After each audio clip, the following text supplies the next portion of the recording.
Good morning, everybody. Welcome to our visitors from very far away and our participants from very far away, and welcome to some friends of the school who haven't been in Hastings Hall in a really long time. And as they noticed, nothing has changed. So thank you for joining us again, if you were here last night, or joining us this morning for this very exciting event. As I briefly noted in my remarks last night, we here at the School of Architecture are very grateful to the family of J. Irwin Miller, Yale College class of 1931. If you recognize his name, he was the founder of the program that started and continues to support good architecture in Columbus, Indiana. I hope you've been there.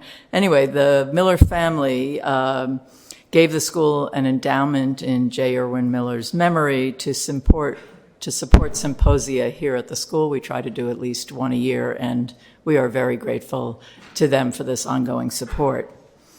If you were here last night, you heard Nona Yahia give a beautiful and inspirational lecture about her projects on urban farming and food production.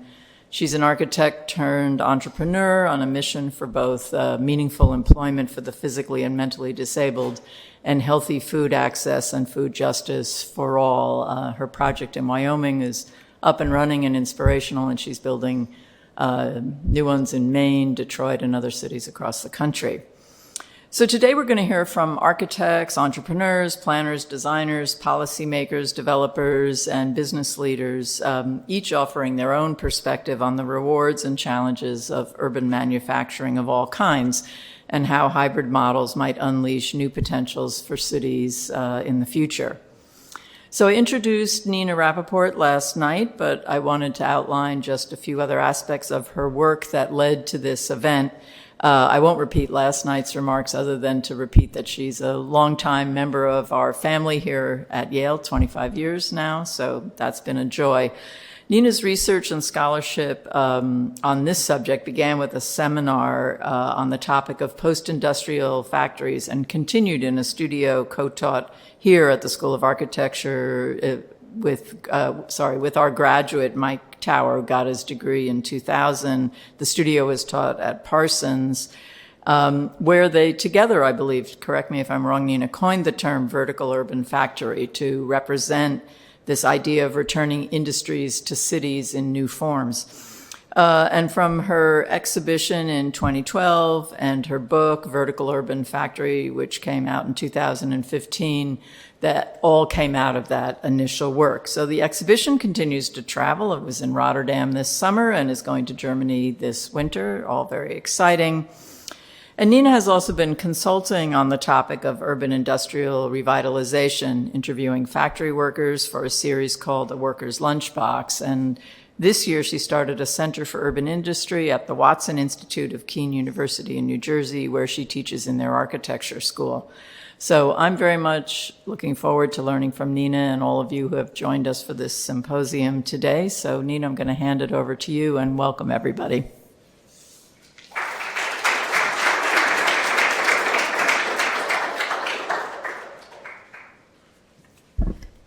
Thank you. A huge thanks to Deborah Burke, our dean, for her encouragement and enthusiasm in this topic and her own work that often relates to it as well. I won't be showing slides for this part, so actually we could leave the lights on. And I'd like to thank also Phil Bernstein for his support, AJ, who has guided me also intellectually in putting together the symposium and the speakers.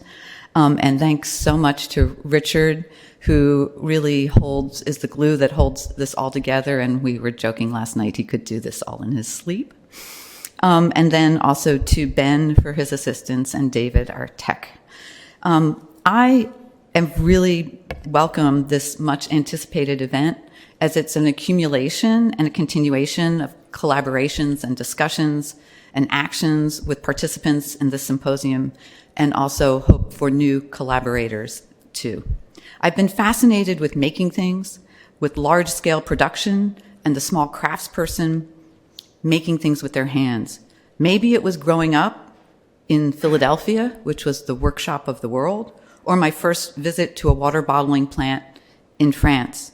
But the meandering through factories and industrial neighborhoods inspire me both in their rawness and organization that juxtaposes the workers, the things, the machines, and the spaces in often bizarre ways that reflect on our cities and make them engaging. Making things is a curiosity, a bit of magic, as you see the raw material bubbling and becoming something solid into a product in the marketplace. However, the broad deindustrialization and loss of blue-collar jobs in the U.S., coupled with housing crises, environmental degradation, lack of services and infrastructure, and so on, creates a need for new hybrid ideas for bringing industry back to the city. Making things close to home reduces one's carbon footprint, as large-scale factories and logistics centers ruin open spaces in the countryside and contribute to what I call process removal, hiding the worker from view, and thus the process of making things. The opportunity to concentrate creativity and innovation in hybrid environments that increases chance collaboration and economic and energy efficiency is what cities actually do best. In considering the many layers of urban fabric, it becomes clear that industrial spatial practices are often pushed aside or ignored by urban planning agencies and even design studios, while urban economic development divisions focus on tech and other large-scale businesses that frequently lead to gentrification, crowding out the possibility of industrial spatial innovation with social justice and fair workplaces. With an optimistic view of the potential for returning material production to cities, especially following the COVID-19 crisis, I continue to focus my research on the physical, social, and economic aspects of urban production, particularly the related spatial shifts and the question of reintegrating diverse uses in cities through hybrid space supporting multiple programs. Previously, unimagined new hybrids can be identified simply through observation, what I call place finding, rather than the normal term of placemaking, which I don't really like, in odd urban juxtapositions and sensory perception, removing bureaucratic regulation from the equation. Even redefining the term post-industrial, currently signifying local small sustainable production, to include areas of industrial integration with other uses, can provide an entree into hybrid concepts that provoke non-typological types. Jane Jacobs remains a touchstone for encouraging urban mixes that I'm sure we all know. She noted that, quote, to understand cities, we have to deal outright with combinations or mixtures of uses, not separate uses, as the essential phenomenon. For us, combinations are thus inclusive of production spaces that provide places for people to work, which, as she notes, it does not follow that intensive city manufacturing, most of which produces no such nasty byproducts or other work uses, must be segregated from dwellings. She recognized the value of proximity between different uses, highlighted the way that one enterprise grows into the other related companies. Through their proximity, sharing resources and brain power is something that these companies do well. However, recent ideas of mixity rarely include industry. All the new developments by many major developers are mixed use, but where is industry? Planning agencies, property developers, architectural firms, and mission-driven organizations can indeed create combinations in new ways that are socially equitable and provide significant jobs, as we will see here today. My focus on the hybrid began in this realm in the aforementioned exhibition, Vertical Urban Factory, as one option for a way for industry to return to cities in a different form, as vertical urban hybrid factories that are layered, stacked, or integrated as one company, or with many companies in one building. Mixing many uses often happens in these existing formal lofts and can be revitalized. However, defining the word hybrid is complex in and of itself. It is a biological term that originated with the grafting of plants and animals, but today is applied to many things: cars, learning methods, energy sources. Hybrid is more than a heterogeneous mixing, rather a combination that creates something entirely new, like the idea for a third space. It is morphed and blended and forms other worlds and imaginations that we don't know yet in terms of how they will be used. While the hybrid became very popular during COVID-19 for the hybrid workplace, and by the way, I was working on this before COVID, which is crazy, its definition didn't include industry. These workplaces form the basis for a socially just space, whether formal or informal, creating a new way to return manufacturing to cities that is mixed and sustainable through the circular economy and industrial symbiosis. However, the challenge is that the hybrid, which could include some kind of affordable industrial or productive use, is difficult for developers who, when they plan mixed-use buildings, do not often consider it because of strict city zoning codes, building codes, environmental regulations, and lack of flexibility in city agencies to re-envision typologies and get them out of straitjackets. For centuries, people have made things in all sorts of interstitial urban spaces, garages, kitchens, and storefronts, because what and how they were making things was informal, lighter, hands-on, and craft-oriented. In this moment in time, people are again making things in unconventional spaces.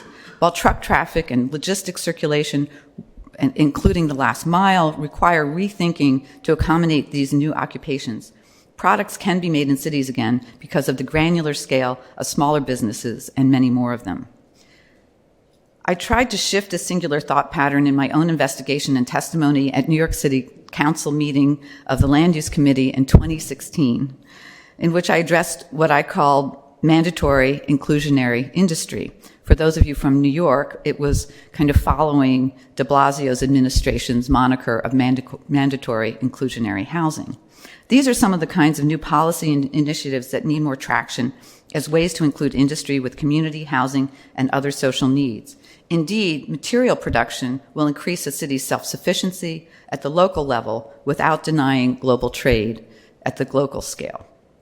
Now that industry can thrive in cities, it is often clean and green and small and quiet, it can be integrated at the urban and building scale with other uses. But there are many unknowns. What will this new mix look like? How can it encourage new entrepreneurs in urban forms? Can hybrid models change with new technologies, sustainable manufacturing, and advanced production systems? If we do break the planning and land use patterns of segregated zoning by class and function, will this instead encourage mixed-use zoning that results in industrial gentrification rather than building communities? Today at Yale, the challenge is set before us to analyze some of these questions with case studies, prototypes, and examples for new combinations of economic, physical, and social arrangements to really get down to what is needed in our communities, which are jobs and decent workplaces that honor workers and an environmentally just production space, not only spatial production. As Italian urban theorist and colleague Cristina Bianchetti recently wrote, quote, "The hybrid is a strong image that differs from those used by planning culture to redesign the relationship between city and the factory throughout the 19th century. It does not just evolve juxtaposition and conflict, but tries to assemble them, uses issues such as reversibility, interchangeable, and overturning." So today, we wanted to explain the organization a bit. We decided to mix up the sessions and make this truly a hybrid symposium. People asked, what are the themes of each session? With AJ as my guide, we decided rather than have one session be, for example, nonprofits and another entrepreneurs and their architects, that we're really mixing everything up so that we too have to consider how this mix can happen and if, always if, it's a good idea to take it forward in urbanism. So today, you've all been given a program and poster and stickers. So first, we will have a morning session with 3 speakers, then just a short break, and then 2 more speakers, and then a round table of those speakers. Then we'll break for an hour or so for lunch. And after lunch, we will have first a mini roundtable, and then an afternoon session with 5 speakers and a break and a roundtable as well. And then I'll give some closing remarks.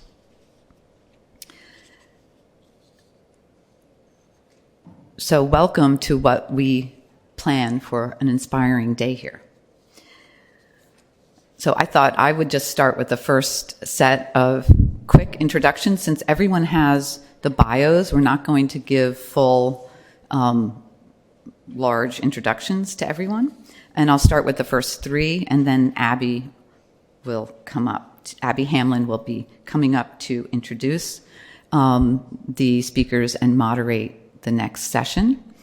And first, just to introduce Christian Borgat, who is the Baumeister in Brussels, the city of Brussels. He has really taken the lead, and for me, what his work has become a model for so many of our cities. If we had one of Christian in every city in America, we would be on this great path forward.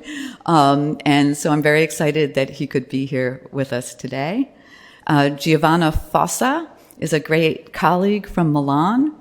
She's an urban planner, a professor, a scholar, and a really astute observer of urbanism and its many different layers, including industry.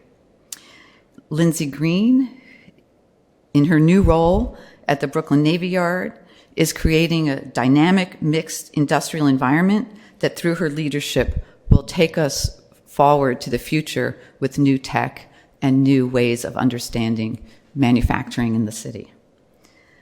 So I'd like to welcome first Christian with his presentation.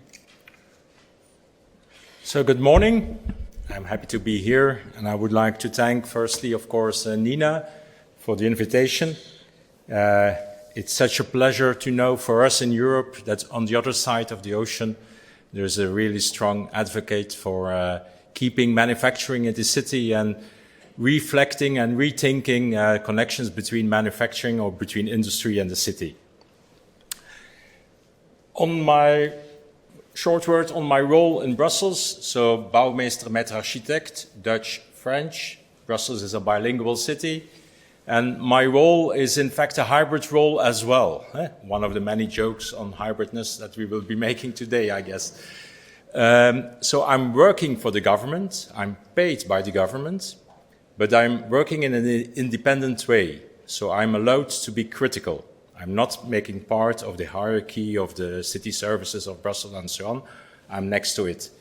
And the goal is to improve the quality of all urban projects. That's why the Bouwmeester in Brussels has a team, something like 15 people. What are our tools? We are organizing competitions. We are doing research by design ourselves.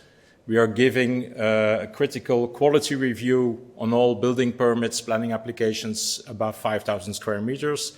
And we act a lot behind the screens in order to push the ambition of projects in Brussels.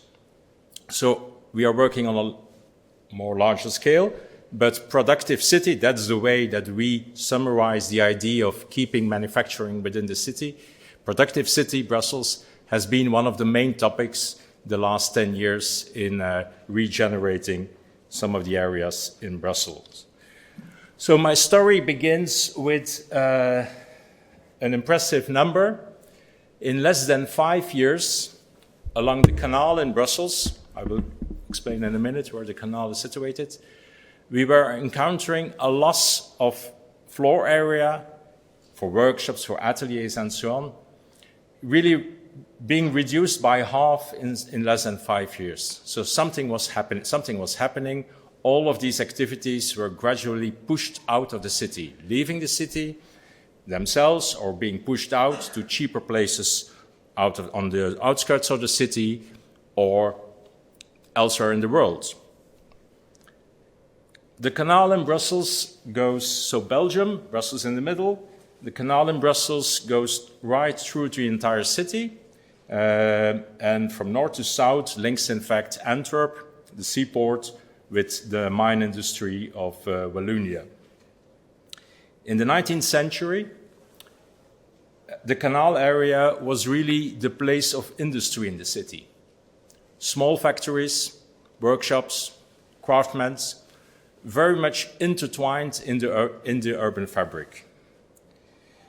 It has been what has been happening in many cities in Europe in the area of decentralization. So factories have been leaving the city, but this kind of past is still present today. And that's very clear in this map that was made by Architecture Workroom Brussels, so a think tank of architects and urban planners in Brussels. It's a bit exaggerated in order to be clear, but you can see Brussels, you can see the canal, you can see on the left in red, that's where the makers live, where the makers dwell, the people with a low qualified diploma, the workers. In dark red is the place where the industry and the workshops are still situated today. On the right, you can see in blue, that's what I call where the thinkers live, the white-collar workers. That's where, for instance, the offices of the European Union are situated. That's the richer part of Brussels. So Brussels is a very dual city, with a western part that is poorer, with a eastern part that is very much rich.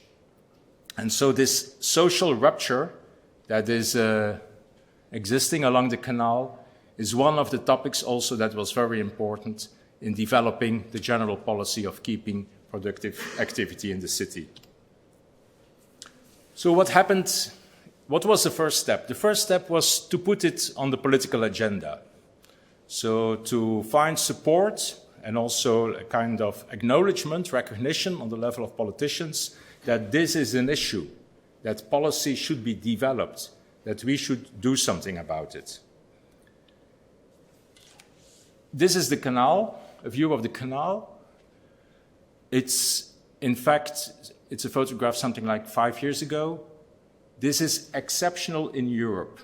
This is 15 minutes of the center, the Grand Place, 15 minutes walking, and nowhere in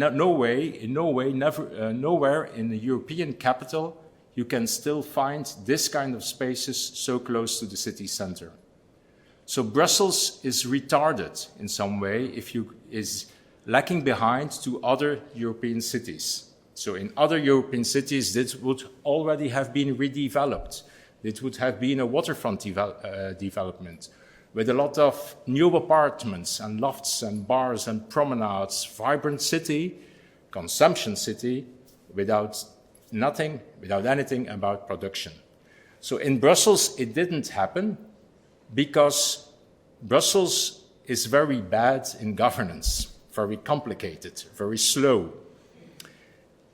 I see it as an advantage because that allowed us, something like 10 years ago, to start regeneration of that area in another way, not like all of those generic waterfront developments in Europe, not like Lyon, not like Hamburg, not like Antwerp, not like Rotterdam. So in 2012, the Brussels government decided to make a canal plan for the entire area, for the regeneration, with 3 objectives. The first 2 are, you could say, traditional in urban regeneration. So there is a lot of empty space along the canal. There's a demographic boost in Brussels, so we need a lot of space for new housing and amenities. So we will build a lot of housing and new public amenities in the area along the canal. The second one is linked to the map of the thinkers and the makers that I've been showing you. So the idea was also, instead of seeing the canal as a rupture, a barrier between quarters, that is to transform it into a central space that is federating, in fact, the entire city, that people should go there because something is happening and that they, in that way, appropriate a place and it becomes a place for the entire city. But the main goal, and that is really unique in an official policy document something like 10 years ago for that kind of areas, the main goal is to keep and to strengthen and to rejuvenate economic activity in that area with employment. So on the level of politicians, the idea of employment for low qualified diplomas was very much important. If we want a diverse and a resilient economy in Brussels, we need also other jobs for low qualified diplomas, other jobs than cleaning the offices, catering the offices, security, tourism, all these kind of jobs. And that became even more clear during COVID, as Nina indicated as well. Because during COVID, all of the white-collar workers went working at home. But all of the other services that were dependent of the office economy, they got fired. Because there was no need for security, no need for catering in the offices anymore. So that's when also politicians learned that it's really useful to have in your city also employment in the productive economy, to make the economy for low qualified diplomas more diverse. Yeah, you know that, of course, manufacturing in the city has become fashionable, very hipster-like. There will be a bakery today, with all my respect. We have chocolate factories, we have craft breweries. In London, they have elegant women who are holding a hammer. So, as a Bouwmeester, I'm not against that kind of jobs. That kind of people that after yoga and so on have learned that they do want to do something with their hands. So they're welcome. But that's not enough. In a city, we also need these kind of jobs. Dirty jobs, ordinary jobs. Plumbers. We will always need plumbers in the city. You can't repair your bathroom online. So we need to keep space for these kind of essential jobs. Foundational economy, it's often called in Europe. So the key workers of the city. We could think about these kind of jobs. Food production, more local food production. Very well presented also yesterday. This is a mushroom factory on one of the 19th century historic industrial sites in Brussels, in the cellars, making or growing mushrooms on the debris of a chain of coffee shops in the city.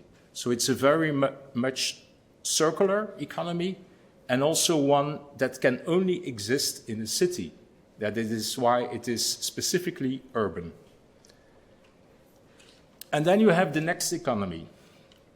The economy, I don't know, but people say me, specialists say me, that economy in the future will be small scale, more customized, greener, also socially more fair, cleaner on the environmental aspects. So that means more easy to integrate within the city. So the next economy will be more urban. What was the next step? Because you can agree on a political level, but you have zoning plans, planning regulations, land prices that are often an obstacle. So one of the important things that was done is in fact very traditional in spatial planning. It's a land use plan. Land use is defining land prices, and it's therefore so important in guaranteeing this kind of mixed use in the city. So in some areas in Brussels, mainly along the canal, as you can see, the zoning was changed and a new category of zoning was introduced. So you should know that so Brussels is a city region, on the institutional level is autonomous. That means we have the possibility to change the law on our territory. That's quite important here. And we don't depend on a kind of national level in order to change the law, the planning law. The second thing is that in Brussels and Belgian tradition in general, zoning is often mixed. So we are used of having zones that are in itself mixed. So it's not or industry or housing. Some of the zones work with percentages. And so in this area, it was said that, we will open these areas up to higher density housing projects, so the developers could come and build a lot of new apartments. But we want to guarantee that the minimum of square meters will be dedicated to productive activity.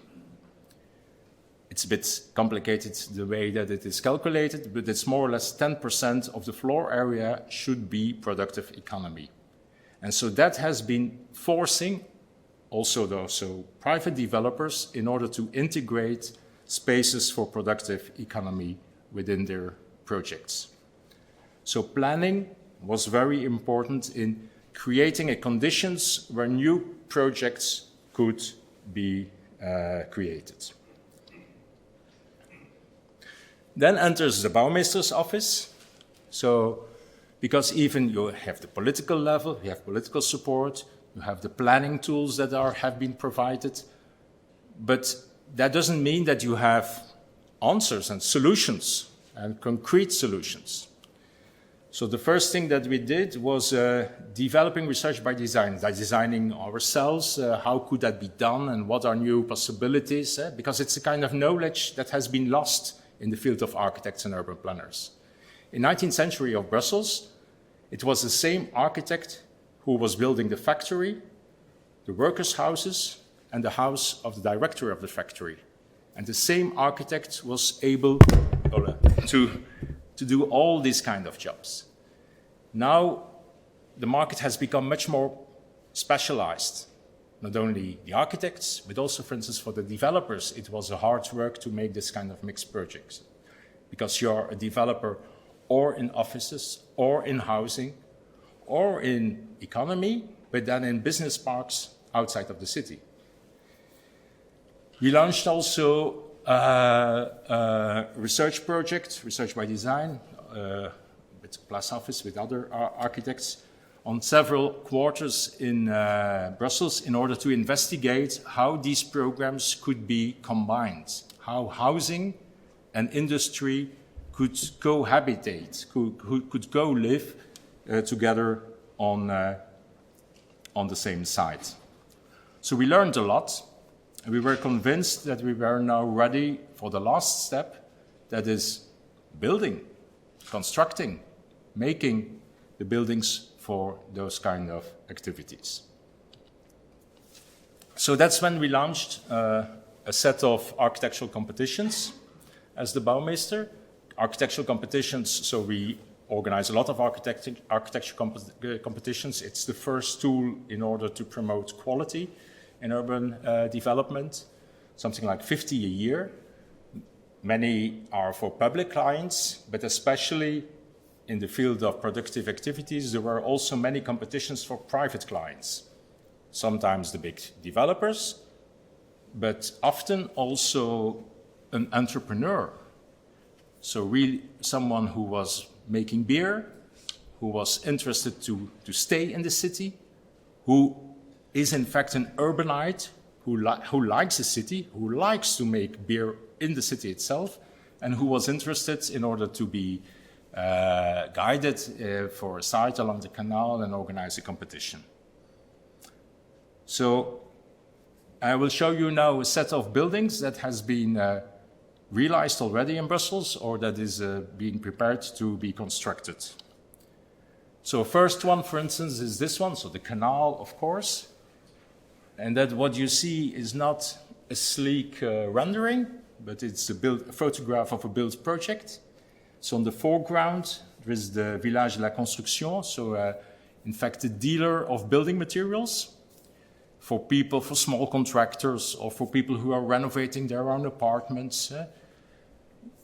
Really an urban program, because in the city we will always need this kind of building materials for renovations and so on, especially for the smaller building sites. So the port, which is controlled by Brussels government, decided to keep that kind of selling of materials over there. So not to, let's say, speculate and sell it in order to have a lot of money in order to build apartments. So that's an important decision. And then a competition was organized with this kind of roofscape that gives also dignity to that kind of program, that shows that it is there to stay, that it deserves a place in the city. Then we have those hipster buildings as well. So this is a Brussels beer project, a craft brewery that is very strong in marketing as well, as you can imagine. And so they came to us to organize a competition. We did it. And what was really a pleasure for me as a bouwmeester is to see, so this building has been designed by Office Kerstin Geers and David van Zeveren. So it's a well-known office with an international status. For me as a bouwmeester, it was really fun to see that good architects were also interested in this kind of programs, that they were really applying with a high number for those competitions. So it was really a pleasure to use a tool of competition to improve quality in buildings for that kind of programs that formerly didn't deserve good architecture. So the project has been built now and is functioning. It's along the canal. Next to it, there is another site where there is a dealer of building materials. They share the garden, because on this site it was compulsory by law that something like 500 square meters should be full soil, so a green area. But it's being used by the brewery. There's a new cycle path that is going through it. So it's also about intertwining and connecting these kinds of activities within the experience of urban life. There are several projects of stacking. So what you see is a project by Xavier de Geiter Architecten. On the ground floor in the plinth, there is space for small and medium enterprises, directly accessible from outside. Then there is a kind of buffer floor with parking. So parking is not underground because the soil is wet, but also because it's not very sustainable. It's expensive, and what if in 20 years we need less parking? What will we do with that kind of underground space? So the parking is here on the first floor. The ceiling height is slightly higher than usual in parking, so that it can also be converted to something else later. And on top of that, housing, apartments with a nice view on the canal. So it's 60,000 square meters, which is a very big project for Brussels. It's being constructed right now. Some of the projects are not totally vertically, so they are not vertical factories, but juxtaposed factories or something like that. And so what you see here is on the left side a small business park with enough space for maneuvering and for the lorries and so on. And on the right, a housing project, public housing in that case, social housing and middle class housing. And both were, and so slightly overlapping. What is interesting for me is that both worlds are separated in access and in use, but are not completely hidden from each other. So there is a kind of exposure. Along the balconies, you can have a view in the other world and also in the other direction. 2 apartments in this project will be reserved for people working here. So that will be the shortest commute ever possible in Brussels. The project by Bogdan van Broek and DDS has been realized as well and is functioning right now. And then a last project is a special one. So this is the site of Abattoir in Brussels, the former slaughterhouse site, where there is still there are still meat slaughtering activities, but these will disappear. But it's still the site where there is a lot about food, selling food, producing food, food processing, and so on. So it's a new building with on the ground floor spaces, so it was also a competition. On the ground floor, spaces for food processing with a lot of cooling systems and refrigerators.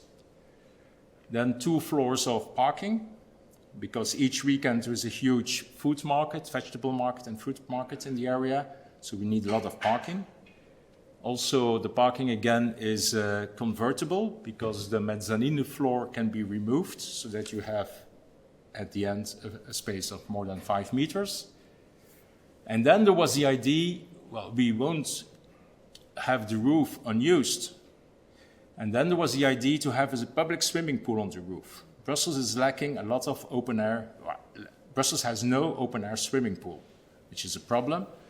And so the idea was to create an open air swimming pool on this spot, heated by the heat losses of the cooling systems below. So also on the energy efficiency, a wonderful project.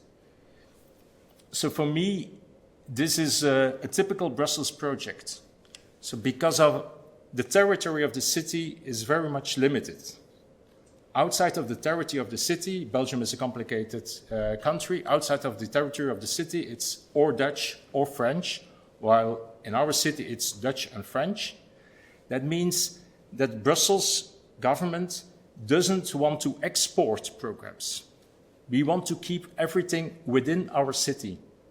We don't want to lose employment leaking towards Flanders or Wallonia. We want to keep employment within the city. And that, for me, is a gift as a planner, because that means it helps you to look for these kind of complex solutions of stacking programs, combining programs, making things difficult. That's what we like, in fact, in Brussels. If you're interested in other projects, on the website of the Bouwmeester met Architect, you will find a compendium of more than 25 projects on productive city. And perhaps I would want to end with one other question that goes beyond physical space.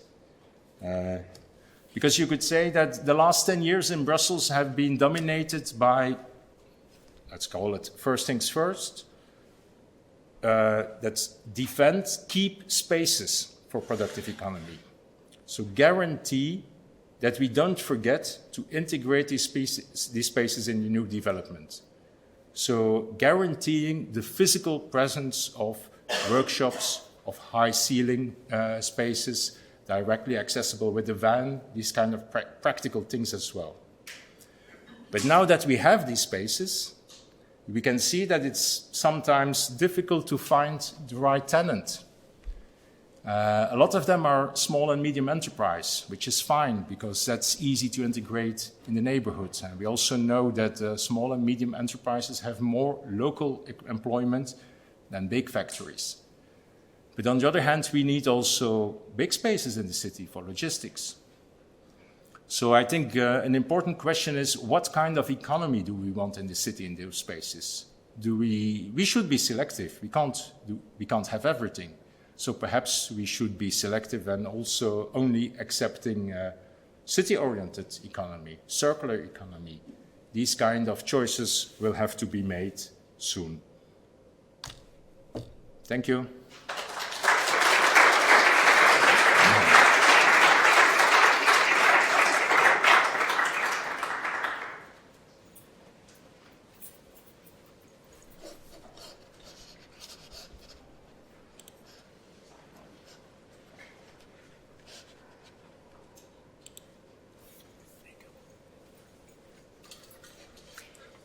Thank you, Nina, and thank the Yale School of Architecture for this opportunity to explore with you some very recent Milano cases, which seems to be perfect to discuss the hybrid approach.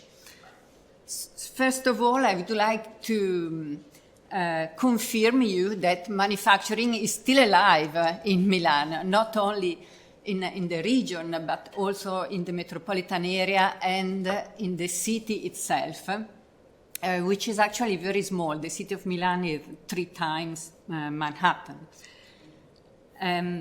So the economic mix is, of course, is dominated by services, but Milan manufacturing, an ecosystem of small, medium enterprises, counts 55% of the Lombardy startups and 35% of the Lombardy exports.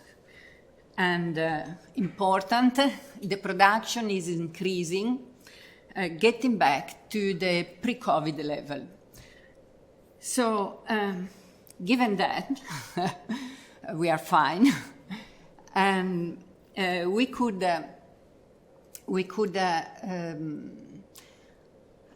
try to understand that Milan is reinterpreting its historical manufacturing identity through regeneration processes.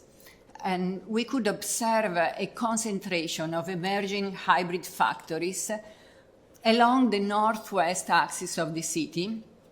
And it's a concentration driven by the project called MIND, Milano Innovation District, under construction in the former Expo site. This is the rendering, work in progress of MIND. It's a private-public development. The developer is Land-Lease. The private developer is Land-Lease. The public partner is the Provincia di Milano and the Regione and the municipality also. So we have anchors of public interest, a research hospital, a technopole, the State University, the science branch of it.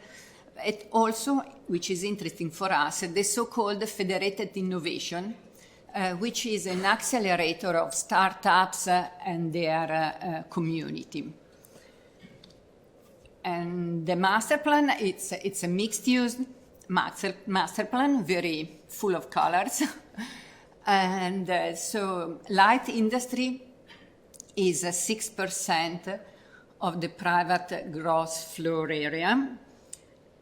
And the most significant intervention just opened is this design tech innovation hub, where design industry, this is the slogan, where the design industry meet tech startups.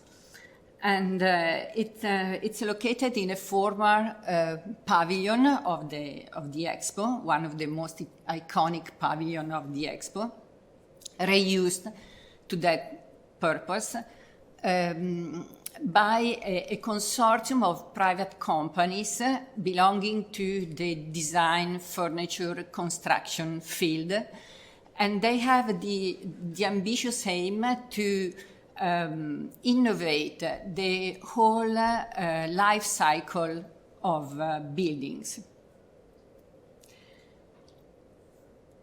And so design tech labs integrate augmented reality, additive design, fashion, furniture, circularity. So remember that Milano is always the city of the fashion and design. Which is based on the system of small, medium enterprise districts. So we have now here to foster the circularity of this production. And also there is this challenge to rethink and invent new modularities in prefabrication. So design tech offers a shared innovation process focused on design-driven workshop and proofs of concepts and network with business and investors and startups. Design tech is a system of places. The place at Mind in the Milano Innovation Districts offers the flagship co-working and the pitch arena for startups. But the most interesting design tech building is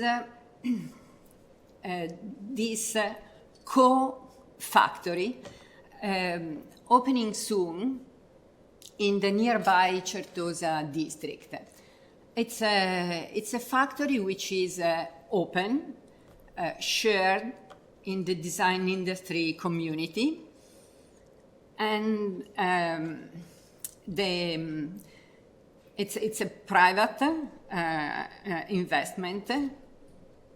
The companies belonging to the design construction field. And so the building was a former car repair showroom site transformed in a city regeneration catalyst, driver for the entire Made in Italy. At the ground floor, we have rapid prototyping, digital control machines, which coexist in symbiosis with offices at the mezzanine, offices hosting self-producer designers, makers, startups, scale-ups. The uniqueness of Co-Factory, I think that is that here individual components of the buildings are designed in such a way that their manufacturing and their assembly will become more efficient. So manufacture and assembly will be integrated. Pininfarina Architecture signed this project, and I think that it's the perfect architecture firm for doing that, because Pininfarina, you know, they designed the Ferrari luxury cars, so they could transfer the know-how in design and assembly car components, so the whole automotive knowledge into the building construction field to innovate this field, this productive field. In proximity, but in a more central location, we find this accelerator for high quality artisan production, which combines traditional craft with high and new technologies. So this combination, traditional craft and new technologies, features the new high-quality custom-made craft. This accelerator is located in a place where there is a great regeneration potential, because it's right in between the monumental cemetery of Milano and the Farini Yard, a huge yard to be regenerated soon, walking distance to the new urban center of Porta Nuova. You could see the skyscrapers in the background. And this project is very interesting also because the investors are a group of private persons, a financier, an architect who signed the project, and a university professor. A colleague of us, a professor of economics at the University of Venice, Stefano Micelli, who clearly does believe in urban manufacturing. So in this former rural manufacturing building, we have digital tailoring, digital carpentry, custom-made sustainable production in a turnover of startups coming from all over our productive artisan landscape of Italy. And at the ground floor, there is also a food production startup providing a cafe and a restaurant open to the public, which is supporting the neighborhood regeneration and the business networking, of course. The architecture concept is inspired by the hybrid approach and deeply implementing criteria such as heritage valorization, sustainability, upcycling of the whole system of materials, and so very carefully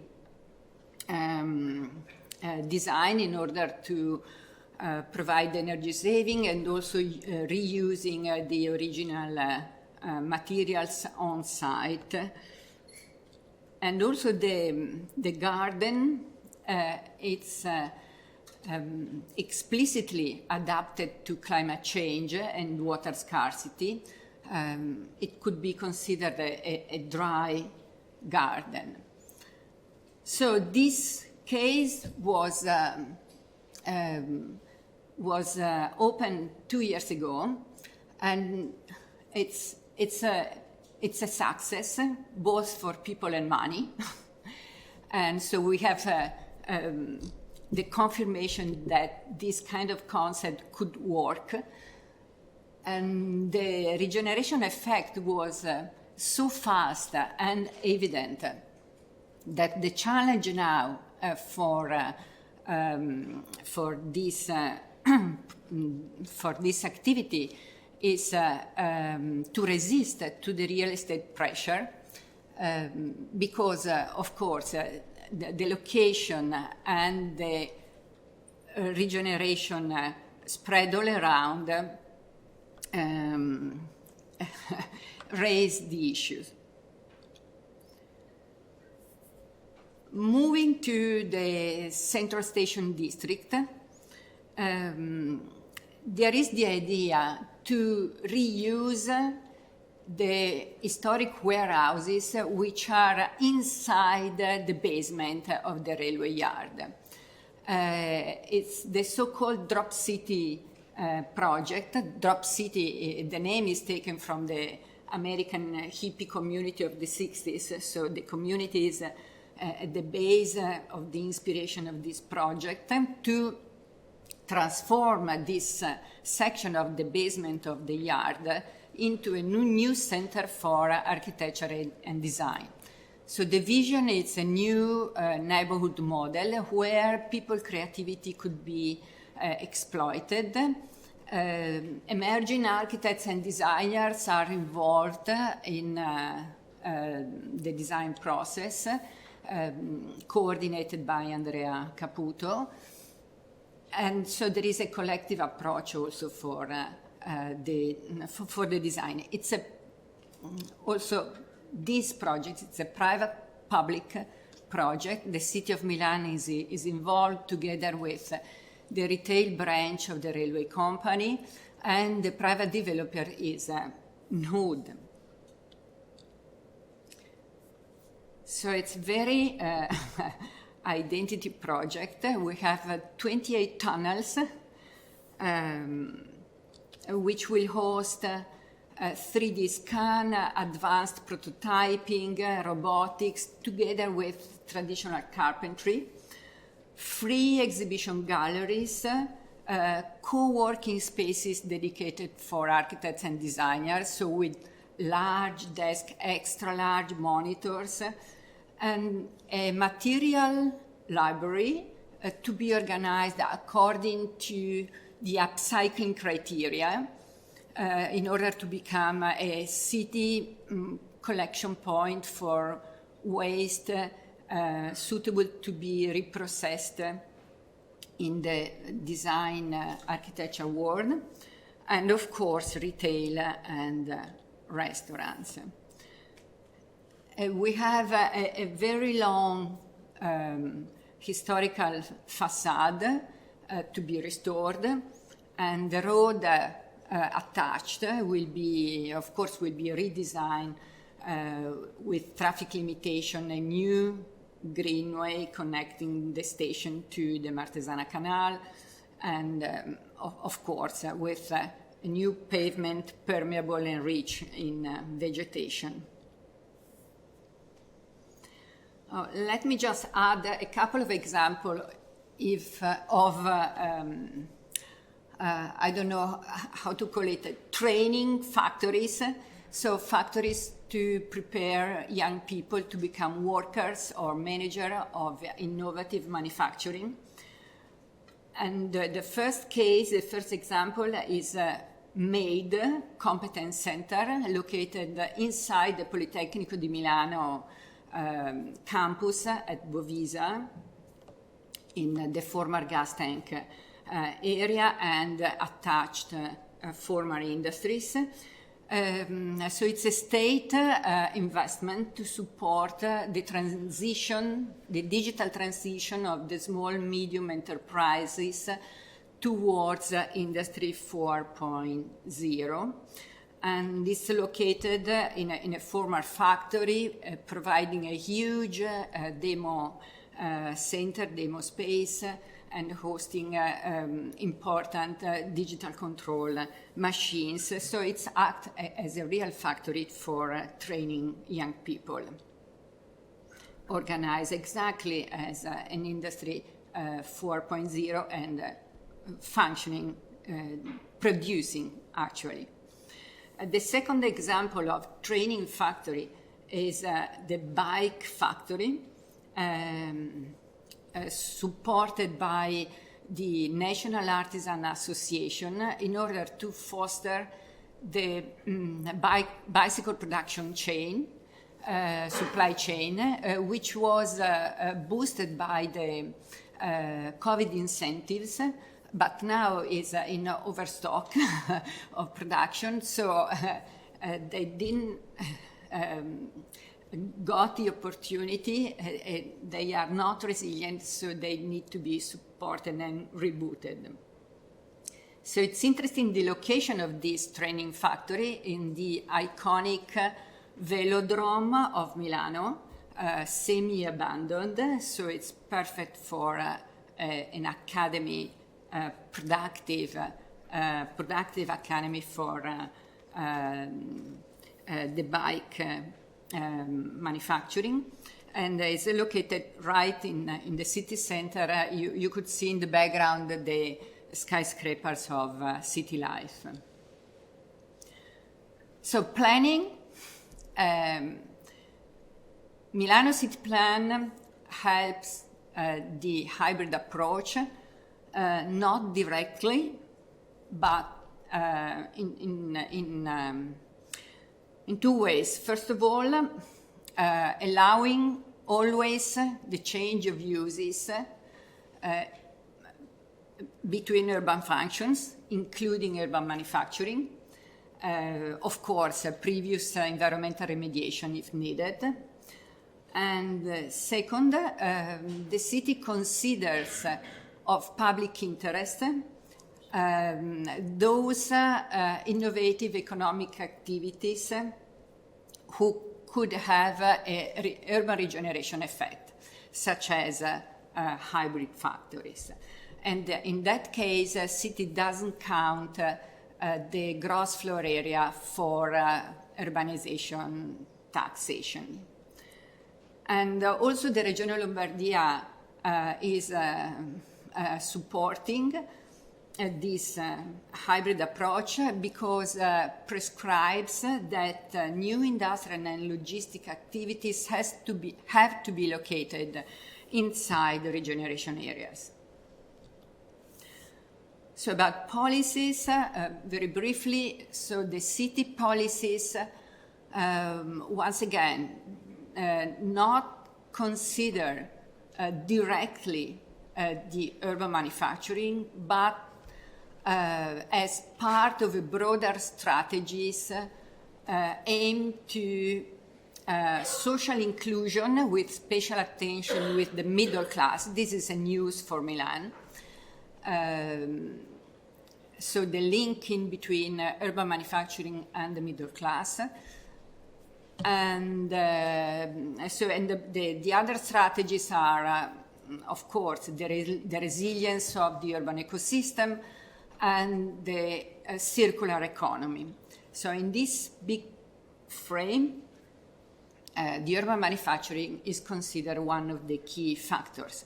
We have a pilot project, the FAB City Hub, recently opened in the core of the design district, the Tortona Design District along the Naviglio Canal, where there is this platform called Milano Manufacturing, which is promoting the circular economy in the fashion design sectors, for example, upcycling of the textile rags or recycling of the components of the installations of the famous weeks of Milano, the design week, the fashion weeks, so recycling all the installation materials. And there are also community building programs. I do like especially this participatory mapping program for mapping the urban manufacturing, which is helping a lot. We professors and researchers, so they are doing our job. And so there is also programs to open factories to citizens and visitors, and community workshop called Milano Manufacturing Kent. Okay, to come to a closure, Milano lesson learned. So if traditional industrial community was based on family networks, so the famous Italian home and factory together in the same family building, the emerging industrial community will be based upon two things. So one is the creation of new supply productive chains based on sustainable circularity. And second, the emerging new industrial community will be based upon sharing innovative hybrid spaces. Innovative because these hybrid factories are equipped for 4.0 prototyping and innovative scale-up manufacturing. And sharing, because those spaces are hosting designers who collaborate together in the same place with startups, artisans, investors, industrials, towards the innovation both of the product and the process. So I think that the Milan Co-Factory could be considered the icon of this process under our Milano perspective. So you are all invited to the opening of this Co-Factory in the next month. Thank you.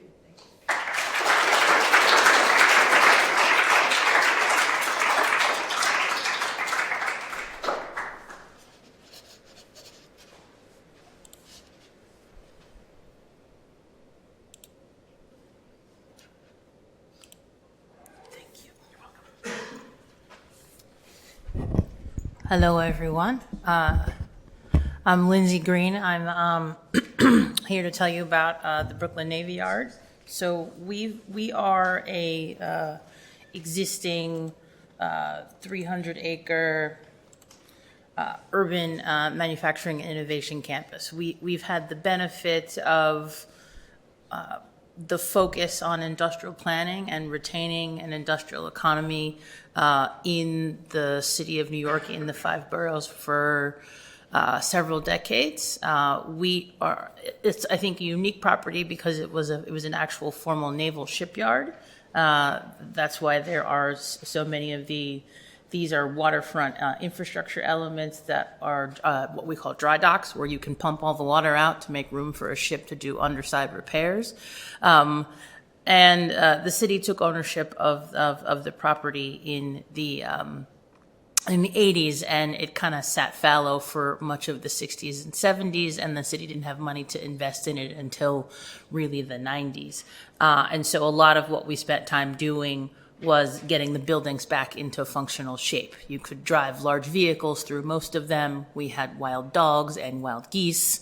The geese are still there because we have enough space where they are standing their ground, as they say. But we've pretty much completed most of the regeneration, to use the term of some of my European colleagues today, of all of the buildings that were originally built by the Navy, and we have added a few structures at the perimeter where we had sort of decaying and decrepit historic structures. So today that means we have from those 300 acres and 70 buildings, it's about 6 million square feet. I apologize, I did not do the square meter conversion because it gets a little large, and I don't know the hectare equivalent in metric systems. I'll work on that for next time. But we have about 550 businesses, and there's about 11,000 people working in those businesses. And that's, quite a bit of economic activity, a little over $2 billion a year. So we're basically a small city on the Brooklyn waterfront that is focused on the production economy. And we have that whole ecosystem of fabrication and prototyping, as well as, some degree of sort of building supply or other supply distribution, but we have quite a bit of artists as well. Just to orient you to where it is indeed kind of in the center of the city. It is its own unique type of business district. It is sort of nested. You can't see it on the map, but there's a very small strip of land that is outside the Navy Yard borders that is hybrid residential, hybrid industrial space, and then we have a lot of public housing projects that are sort of neighboring to the yard that are very key to our constituency.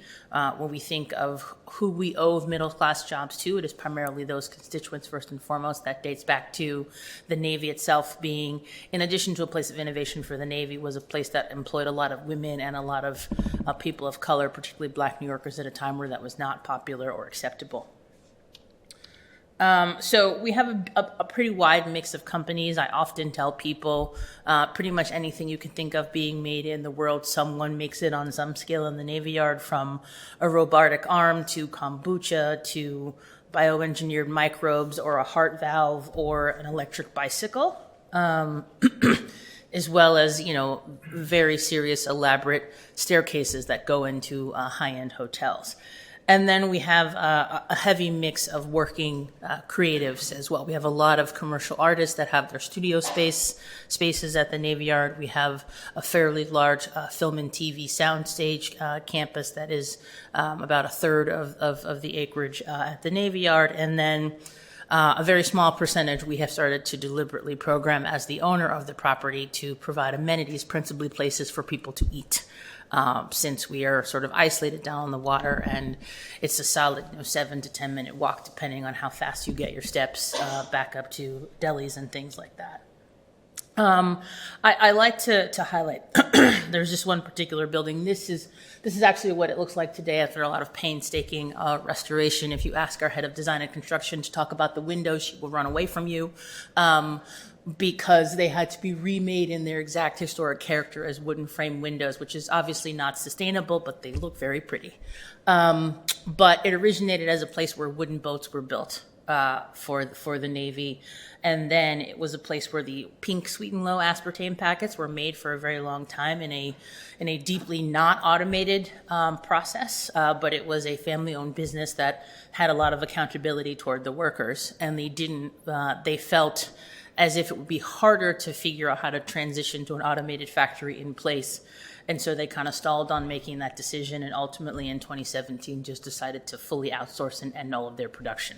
That was one of the first sort of industrial crises I was asked to try to help manage when I was working in the mayor's office, and I did not do a great job at that, but it was an incredible learning point in my career in public service about the importance of working with your incumbent industrial businesses to make sure that they are prepared for modernization and have a plan to persist into the future 10 or 20 years, because a lot of folks don't. Long-term planning is a luxury for many small business owners, but it's incumbent upon us to try to help them do it when we can. We can't do it for all 550 businesses, given that most of them have 5 employees or 10 employees. But we do try very hard to reach the ones that are either in particular sectors that we think are important to the city, or if they are women or BIPOC owned, because that's a key constituency we want to support. So just to give you, these are some of the nice, pretty images of some of the companies that are here. This company actually will fabricate this wall. I believe it also lights up in addition to having plants. This is a second generation business that started as a large scale printing company to make billboards, and the son transformed it into a high-tech enterprise where you basically can fabricate any kind of lighted visual display or living display that you want. Apple is one of his biggest customers. He makes all of their backdrops for their iPhone product launches. This is there's an electric bicycle. That is the Mars rover. That company, Honeybee Robotics, makes the arm on that. This company here, Cry Precision, makes all of the uniforms for a lot of special forces across the globe, mostly the U.S., but also a lot of European and other clients. It's basically the highest end performance apparel you can get because it's for special forces in the military, and it's very heavily engineered fabric, but requires the expertise of seamstresses, a lot of whom are Southeast and East Asian, and a part of the reason the company is in Brooklyn, and not just because the founders want to be there, but because they need that seamstress talent, which is based in the city, and they also need the space and the skill to make and cut all those uniforms. But then, if there's a special forces guy who very clearly cares how his elbow bends and how the shirt responds, that has to be hand sewn. Same thing around the knee. I learned all this. I just went for a tour again last week.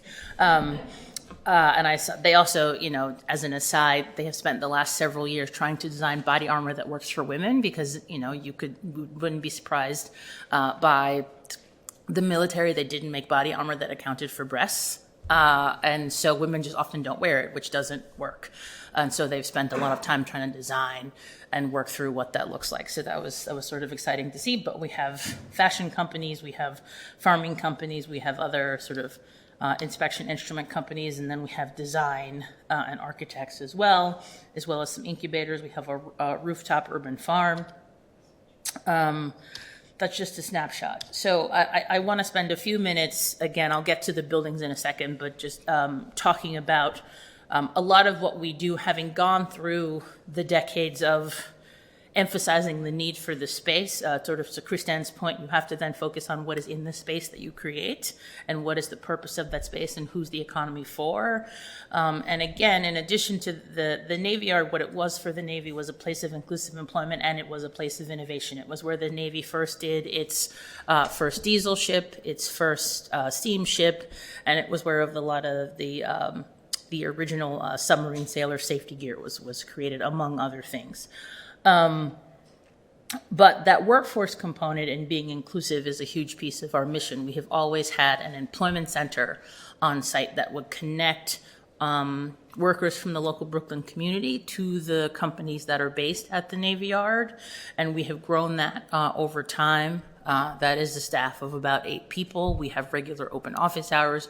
We also have started to add customized direct training sessions where we know through our work with the businesses that people need to know how to operate particular types of machinery that is common across a lot of the small scale advanced manufacturing businesses. And that's not a program, that's not machinery that you find in most, even technical colleges. And so we have worked with some of our tenants to basically train on their machinery on the weekends, and so that they then get access to a pipeline of people who know how to operate their machines and can program them with the software. And we are adding sort of the new 21st century version of middle-class manufacturing job pipeline just through identifying and trying to connect people to what the skills are. The other thing we did was recognize that we were doing a lot to service the adult community, but we were not influencing the secondary and K-12 education system. And so my predecessor and several very entrepreneurial folks within our education department created a new model for a technical high school that was very anchored in what is manufacturing of the future, what does it mean to be doing a technical career in the 21st century. And so we created what we call the STEAM Center, which is, that's the image you can see on the left. We actually sort of cut out, that is generally, that's actually a double height floor within the middle of a multi-story building. We cut out all those sort of columns and put some beams in while we were doing the building project. But there are dedicated fabrication labs for the STEAM Center. They learn design and construction. They learn general engineering. They also have a fully functioning micro sound stage for audio and film and television. They have a very large culinary kitchen, and they make excellent food in their culinary pathway. And then we have a IT pathway as well, where they principally practice networking and other things. So again, connecting to those entry-level jobs and having the STEAM scholars be able to get not only their high school diploma or their secondary diploma, but they often graduate with professional certifications and college credits as well. Some of the other things we do are about supporting the businesses that are at the Navy Yard. So once they get there, what is their path to success and survival? And so through a variety of different services we put together, and that can be as light touch as connecting them with each other to do business with each other. The creative community, those design thinkers and artists will often work with some of the manufacturers they're either technical engineers but they don't know how to design a particular thing, or they know that design is important, but they're struggling with materials or things of that nature. So we do a lot to build connections between them. We also started offering many years ago an array of what you might call consulting and advisory courses, where you can get access to a marketing expert or an executive coach because you created a device but you don't know how to manage people. We bring all of that to the table for the tenants, and then we have a subset of those services that we particularly offer for our BIPOC and women-owned businesses, because we want to grow their presence at the Yard, because they have, as all of us know, unique barriers to success and survival, and so we try to enhance that.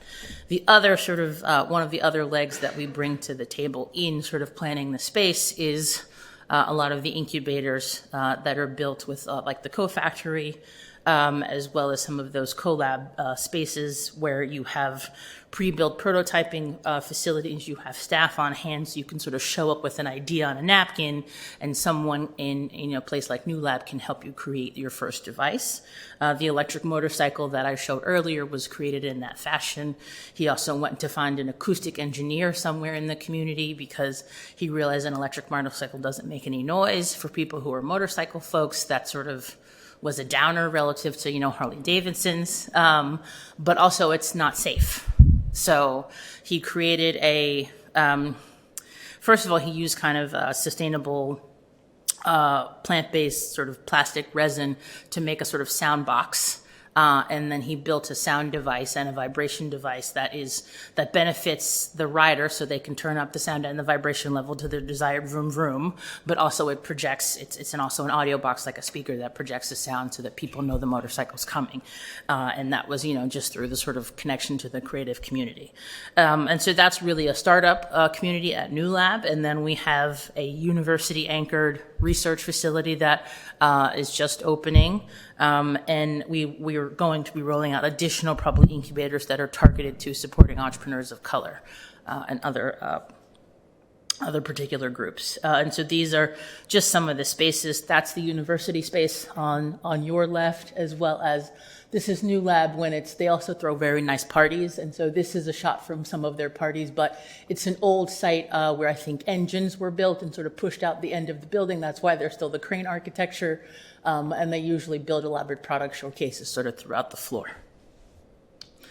And the last thing I'll say is because we are a closed campus, before I get into some of the spaces, we have also tried to use our physical assets and spaces as a place to pilot new technology that benefits the urban environment in some way. And so when you think about solutions that benefit climate change, whether you're talking about electric bicycles, the electric motorcycles, someone wants to trial an electric charger for their car, where does one do that?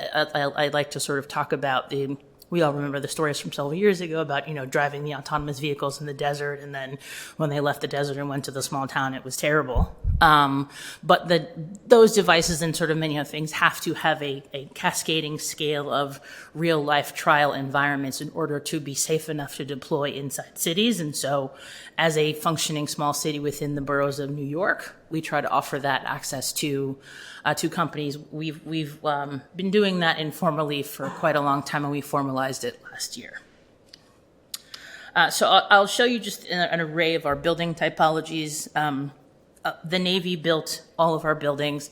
They had no design aesthetic. They barely followed building code because they built the buildings primarily in wartime or run up to wartime. And so when we talk about our role as a property owner, we have to do a lot of very basic upgrade to our buildings just to keep them standing and functioning. And we hope to be able to decarbonize them, but when this is sort of what you're starting with, you have a long way to go.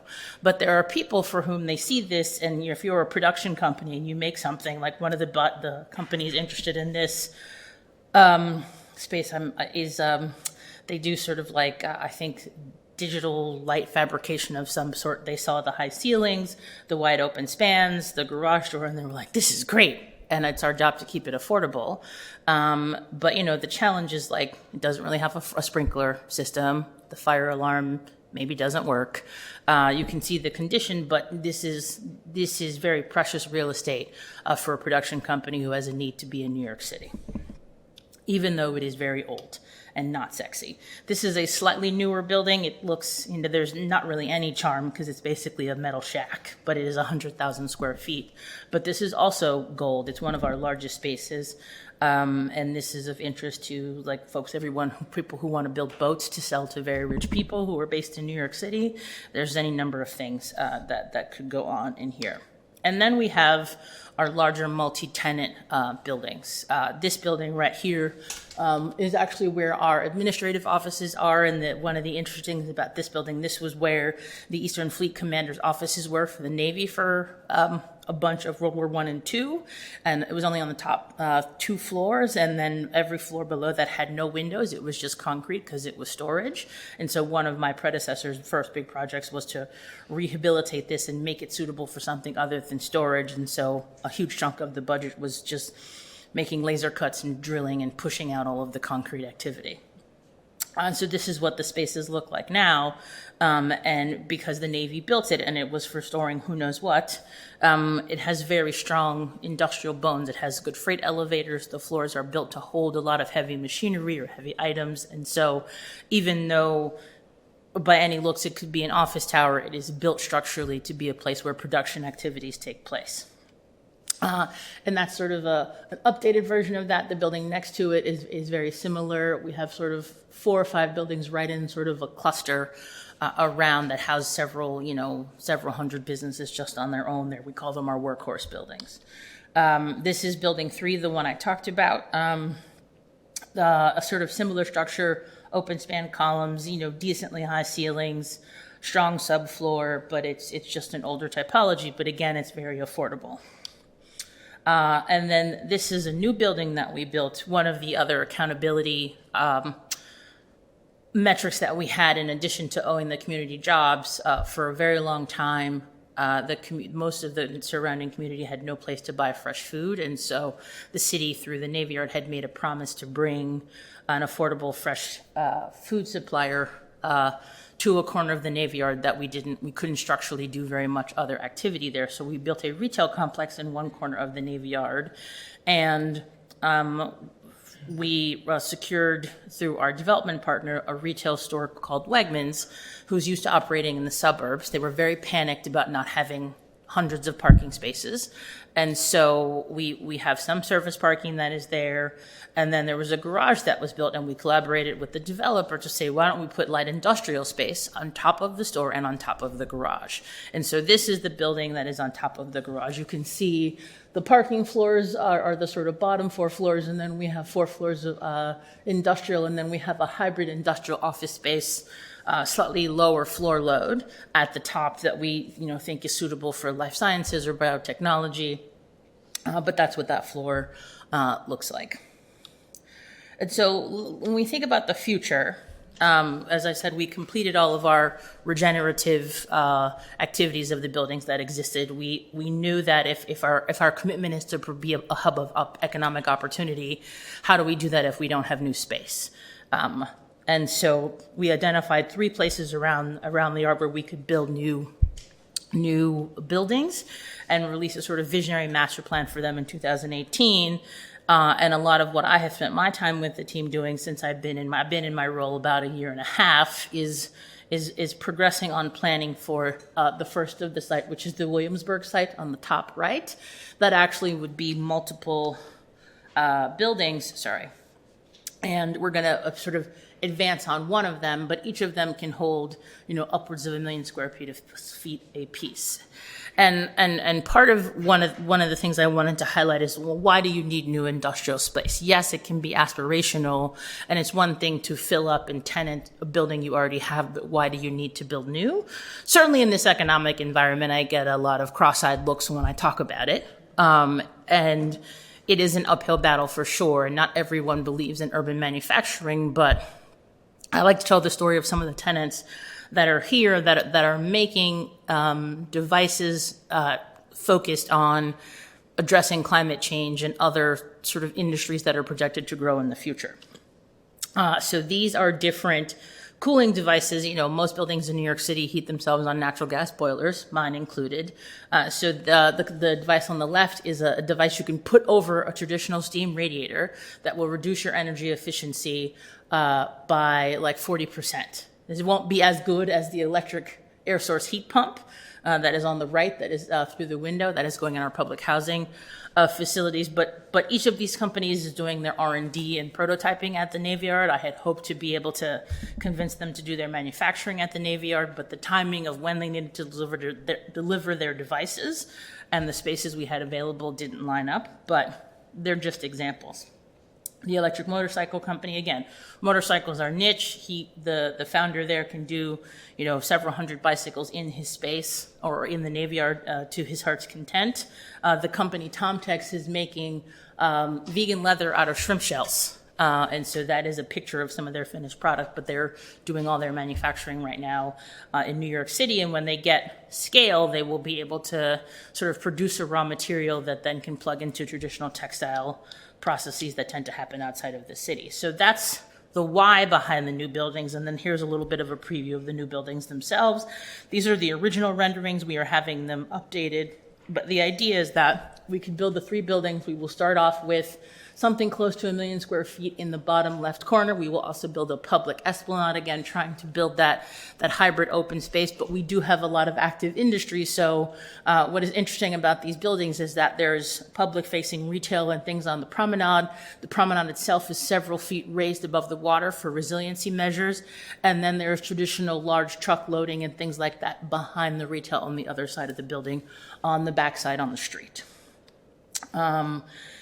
This is another, again, hypothetical view of the building, but when we talk about what is the building structurally, you see that it is built to hold a lot of weight and to accommodate any number of type industrial uses, and we have the flexibility to use them for R&D spaces and traditional heavy industrial or a mix. And so we're building to a very high standard. It means the building will be very expensive, but it's built to sustain the test of time and the changing growth of industry. And I can skip these slides. I was just trying to point out that we have to offer a lot in our community to people. We host conferences that cater to the businesses that are there and to our future tenants.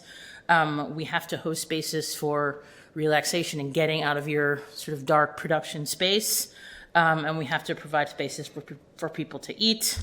We obviously have professional photographers come take all these photos, but it smells very good when you walk through. But then you walk upstairs and there's like someone making a carbon capture device on the 7th floor. So all of that happens in one space, and that's the grocery store. There's also a very good bourbon distillery if you want to drink. And again, just a shot of where it is within the city, and we do our part to make it accessible with lots of different multimodal transit options.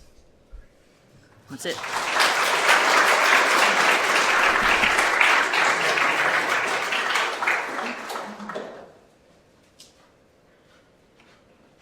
Wonderful speakers and inspiring projects that are all happening. We're going to take like a really short 5-minute break, come right back here, and we'll have 2 more speakers and then a panel. Welcome back, everyone.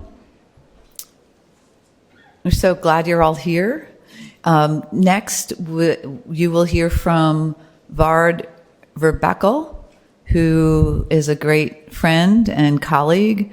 He went to Columbia's GSAP, just so you know. He knows our culture of education.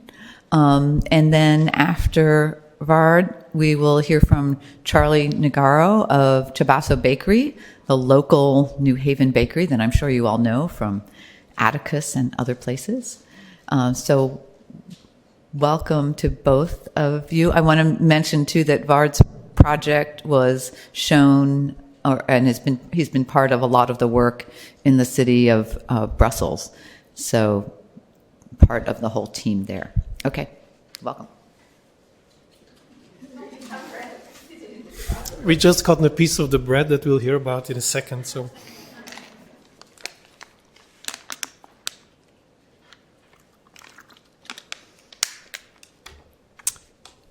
So good morning. Thank you for the invitation. It's really a pleasure to be back on this side of the ocean, and also to be presenting at Yale. I'll be talking about one specific project. It's the High site. It's just outside of Brussels. I thought I'll bring a new project. It's something that's ongoing, so it's not finished, and it's very much something in which we are not just an external consultant, but we feel like we're a bit of a maker going through the process with everybody involved. My firm, Plus Office, is a Brussels-based firm. There's only 2 slides about ourselves. We build things. This is also one of the reasons I went back to Europe, because we were part of an exciting generation, thanks to bouwmeesters like Christian, who were given opportunities to build actual work. And that's exciting. We're very lucky to have been able to do that. Schools, libraries, housing, some adaptive reuse, some new constructions.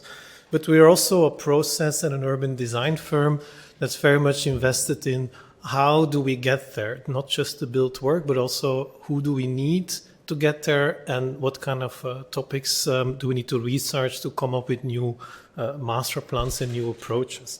And one of these major research lines, because we do also research by design linked with academia and then hopefully also realization of it, one of those is what we call the productive city. And this is a series of models that we exhibited in Brussels and in Rotterdam as part of this atelier research that Christian already mentioned. You saw the Thinkers Makers map.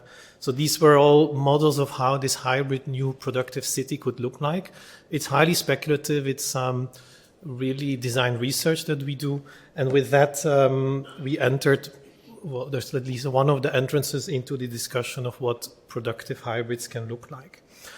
We've always been interested in understanding what the scales of these buildings are, also in very generic ways. I think the quote of Leslie was quite true, that people or entrepreneurs looking at spaces, they look at very different things than architects. So this idea of a generic size, a free height, a certain amount of columns, this is really the elements of the architecture that matter, adding the logistics, of course, and actually the rental price. And so there's many questions to ask. Some of the questions that we're asking ourselves is, how small can these businesses be and how relevant are they? For example, the smallest unit so far that we think exists of the productive enterprise is the van. And the van is a fantastic mobile flock of entrepreneurs that services the city, maybe as a foundational economy, but it can be scaled up. And then the question is, at what moment you need another kind of infrastructure? This is research we did in Antwerp.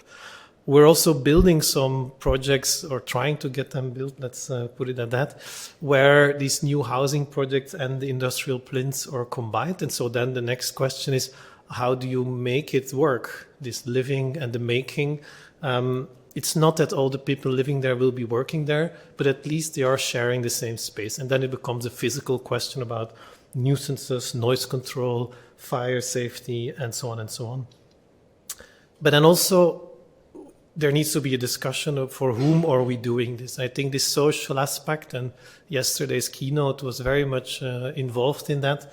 We do need to think about for who are we doing this. And this is some of the discussions we had around the research atelier of A Good City Has Industry, looking at who is involved in these futures. And then I think education, such as the STEAM school that we just heard about, are very, very crucial examples. And so with this very short introduction, I'd like to talk to you about this former plant. It's a former coffee plant just outside of Brussels. It's next to the Ring Road and one of the major arteries going from Brussels to Antwerp. It's about 6 hectares large and built as a singular factory. I think it has about 25,000 square meters of floor space. And so the site was conceived by the in-house architect of Douwe Egberts, which is a major coffee brand in our side of the world, about in the early 70s. And as you can see, one of the way it's built, it has very much a car-reliant layout, which for our context, the one that we saw in Brussels, is very different. So this was just somewhere in the fields, built exclusively serviced by trucks and cars. At the heydays, there were about 500 people working there, out of which I think, if I understand properly, 150 to 200 workers that worked in continuous shifts, so at 3 shifts a day to make the machine work, and everybody else was more logistics and administration. When they closed down, and this was in 2017, or at least they closed this plant down, there were about 270 people working on this site. And of course, this is a small social drama for many people. While these companies were making billions of revenue on an annual basis, they still needed to close these kind of facilities. And so then the site was put up for sale. I put this also in because it's quite interesting to see that, okay, there's an office building and some warehouses, but the actual plant was very much designed based on the process, and it's also a bit of a vertical system. How the intake, the cleaning of the beans, the storage, the roasting, it's a process, and where they would put things all the way up in the tower, the second tower, and then per floor it would go down to the processes and then go back to the packing and the shipping facilities. And this is how we found the space. One of the things we did is also to engage in, well, maybe I have to tell this first. We were hired in 2018, not by the client, but actually by the regional government, because there was a bit of a crisis between the client who came in and had the idea, I'm going to demolish everything, put standard horizontal small steel sheds and sell them quickly. And of course, the local municipal government, the provincial government, and had very different ideas in mind, asking themselves, do we really want this new business development on that top of the hill where we maybe could finally connect to major green spaces? And so we were asked to do a bit of a reconciliation exercise, working with all these different actors. And out of this, then at some point we switched camps and we started to work with the developer to look at what could be possible, knowing that the in and out strategy of demolishing and selling was not going to be possible. And so we also worked with a photographer to start looking at what we found, and it's quite spectacular. There is these very, very tall buildings that you could never build again at this scale on these sites. And you have these fantastic views also. So there's actually a physical quality there, not just as a structure, but also as an experience for people. And somehow, although it looks like these sites are designed for flows of process and materials and cars, it still looks like there is an attention for what the human or the workers' experiences are in these spaces. that might not be said for this postmodernist addition, where they demolished a quite beautiful office building and put something next to it, including this very weird roundabout for the director's car, leading up to a tiny, tiny bridge in a very undefined entrance of the building. And so people were all looking at where is this entrance. If you didn't come by car, you couldn't find it. The site is right here in a crossing of this infrastructure of two major highways. There's also a big project of redesigning this crossing, and there's an introduction to be added of bicycle infrastructure at the regional level. But it's also a crossroads of two major small creeks and rivers. One literally starting here, leaking out of the soil.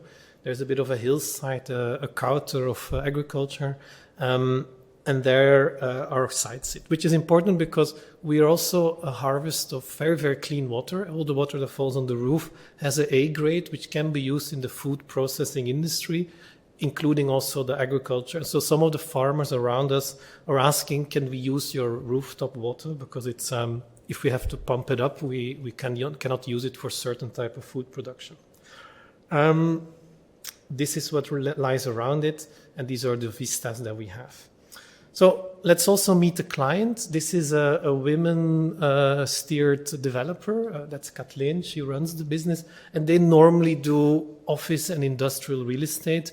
Not of the highest standard, I have to say. It's definitely not our type of construction. Very much car-based and in very different types of locations. So that's what they do. So they came into this project maybe unwilling or unknowing, but it is becoming, after those 4 years of collaboration, for them also a key project in transitioning their business model and their idea of sustainability and their idea of building up value or social value around us. We did with them very different types of scenario thinking, and I put this one up, which is the zero scenario, which we used as, hey, what if we reuse everything as it is? And not try to do these other things that you wanted to do. And we've proven that actually this turns out to be the scenario that made business-wise most sense, given the regulation that were put in place by the municipal and provincial governments with a rezoning exercise. And so then there was a master plan which we made to start looking at how can we reuse these buildings. This was done mostly during COVID times, and at that point also there was this big discussion about many of these office and companies were shrinking down their floor area, and so we said, well, now we're gonna go in operation. We labeled together with a company that is an exploitant. It's a company that runs these buildings for the developer. It's called OPCO. We came up with this branding. It's called Hi. And it's all about making things meet. People meeting, big companies that don't have the space to put all of their team all together in one, workshop week. You could come do this here. But also the meeting between different types of businesses and the meeting between non-businesses such as recreational program and landscape program. It has sub-brands. One is the major one is called High Meet, which was the first test and experiment we did of just the ground floor of the office building, reusing it, offering this idea of event space and co-working space for very, very large collaborations. So if you want to put 200 people into a business evaluation week, you could come do it here. But we also convinced them to then add, that's what we're doing now, the upper floors into units, modular units of work, of office space with some services. We're also doing this small light manufacturing and small businesses in a stacked version of the old production tower, which is called High Make. And some of the traditional warehouses we're already rented out, mostly to food-related production, which is kind of interesting because also we're now talking with a CSA farm to install themselves on the field. That's also part of the site, but it's next to it, so that we can make a direct link with some of the food production. And then there is a whole recreational facility, a cultural facility from the commune. They're renting it, indoor padel, tennis, climbing, trampoline. So it's a bit of a sports and recreational side as well. One of the major reasons why we gotten this project through the legislative process is that we agreed that, okay, we accept that this is maybe not the best site in terms of sustainable mobility. It is a car-based location, but let's do a few other things. So we went for an additional 15% of de-sealing of the surfaces to start installing other kind of soft landscapes. And with that, for example, we took out this roundabout and we restructured some of the circulation, having a very clear truck-based, freight-based entrance, and then another one leading up to the main parking, and then also changing the central plaza. So not this roundabout of the director, but an actual green plaza that becomes the social heart of this site. And this is a before and after, and it is very important because we're working also with Plant and Houthoed to do this, to establish another kind of landscape that is a bit of a self-growing, pioneering vegetation types that have really great quality just for having a small walk or having an outdoor lunch, which is very important in these kind of sites, but also adding a much more biodiverse vegetational system. This was the first phase plan that we did in order to change quite a few things. And also we developed the first bicycle entrance going up to the reused bicycle sheds that we repositioned on the site. And there is the potential to link it back to the regional bicycle highway, as they say in Dutch. We also added these scaffolding. They're temporary, but with a very permanent intention. Completely completely modular and able to be taken away and so also reused. So the idea of modular reuse and adaptive reuse of the materials used is quite important. And with this, we very quickly changed the way people intuitively browse this site. And suddenly everybody knows where these entrances are going to be. The middle square is also part of this regreening strategy and becomes kind of a green social heart of the site. And then we also started to do experiments with some of the demolition bricks. This is a silicate stone, and we've discovered that actually they were put together with a type of cement that makes them come loose very easily. And together with Rotor now, they're looking into, Rotor is one of the main circular material companies in Belgium. We understand that actually most buildings using these stones of that period, built in a window of about a decade, will probably have a high potential value of reuse of those materials. And so they're putting that also into their knowledge systems. And it's starting to work. The High Meet is very successful. It is a huge event venue, which is the beginning. And also some of the smaller office-based companies are installing them there, mostly related to building consultancy and food products. And together with another company, it's a staging company, it's called Pièces Montées. We literally took everything that was left behind by Douwe Egberts and started to reuse this as a kind of postmodern sculptures to give more of an identity of this space. And they went quite far in this for these meeting rooms, using some of the old telecom obsolete objects, and then also working further with this scaffolding system to then, give an identity to these spaces. Now we're going to the upper floors. We are looking at these horrible old desks that they have with also weird dimensions. They were corner desks for probably for typewriters, but who has that? So we're cutting away some of the pieces of these desks. We're adding a new trim, which is a color trim, so that they become a more human-scaled system. And so this will be the reused office modular system. So together with Laura Muldermans, who's a bit of a specialist on office, the reuse of office space, but also in 100% demountable division wall systems. We made this other plan on top of this quite difficult postmodern layout with a central atrium, in which we're building the public passage of everything that shared spaces with some of the silent, the phone booths, let's say. There is a social space with kitchen area. And then there's an in-between in gray, which is this service space for all of the office modules. And then the outer rim, the layout of the individual spaces. We're still building it. We're looking in a way of adding these colors to the windows. And also we're using this building and its huge basement as an archive of all this left behind stuff.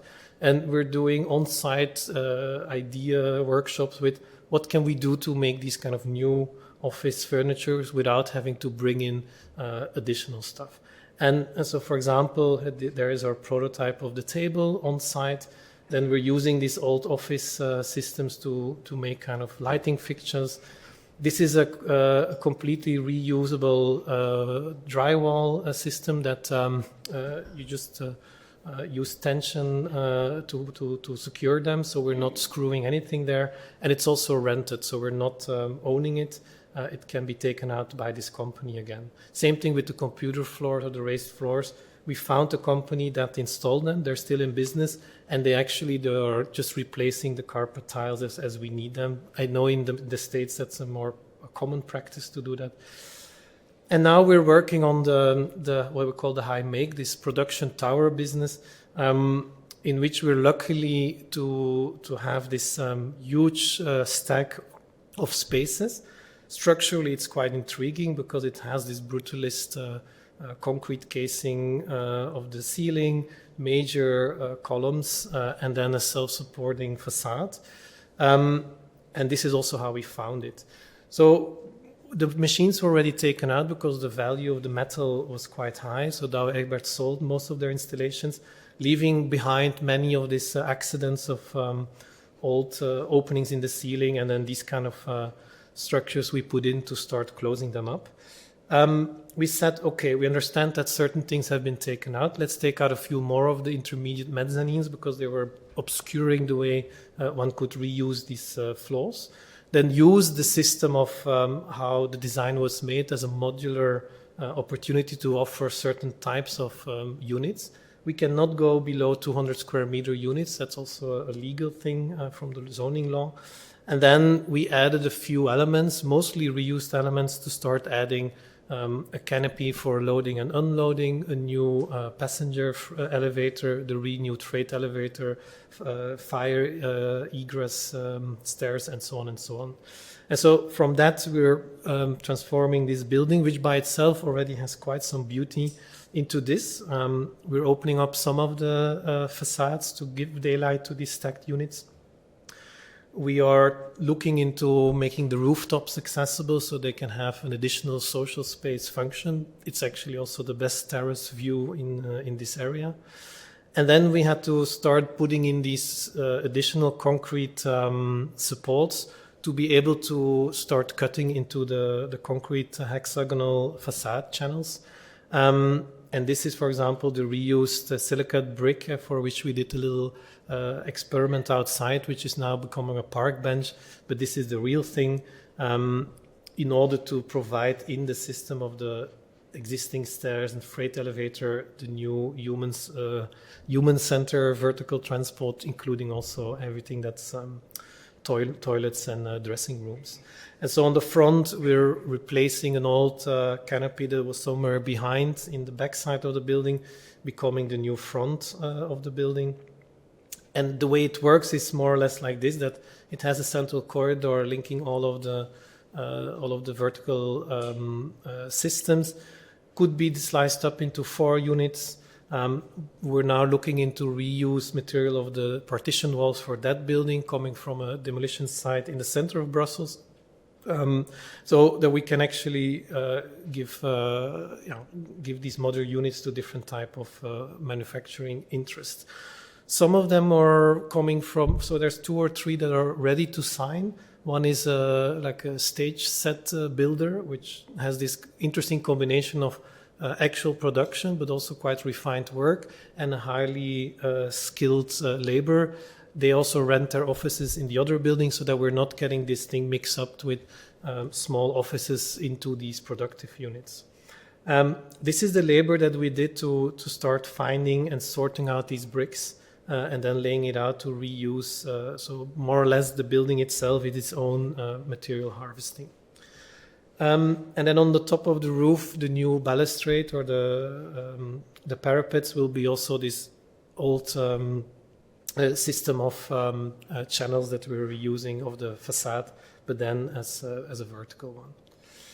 So that's more or less where we are. The construction is happening at this moment. You again see these fire stairs with the same scaffolding system. We're putting in new floor finishes and basically painting everything inside. We are trying to map this process of circular material use because for us it's quite important that we can prove these claims that we're making, that it is a highly circular material adaptive reuse project. And so this is the one for the MAC tower. We're now doing also the one for the office furniture and the dividing walls for the offices in the high work project. And I think with that, I'm at the end of my presentation, well within my time, I hope. And for us, it's quite important to see that this experiment of mixing industry with this recreational program with a very big care for what human experience in this is, can begin to set up another kind of business model for this reuse of these larger sites. And I think the perspective that we're opening up here, where there's also this experiment with material reuse, for us as a practice is very exciting. Also because, and that's something we'll be hearing about later today, the idea of this vertical stacking. In this case, we were lucky that we had a very robust structure of 4 full floors with 5 to 8 meter free ceilings. That's really a great example, and we're hoping that we can put that on the table to realize also new vertical stacked modular buildings in the future. So thank you.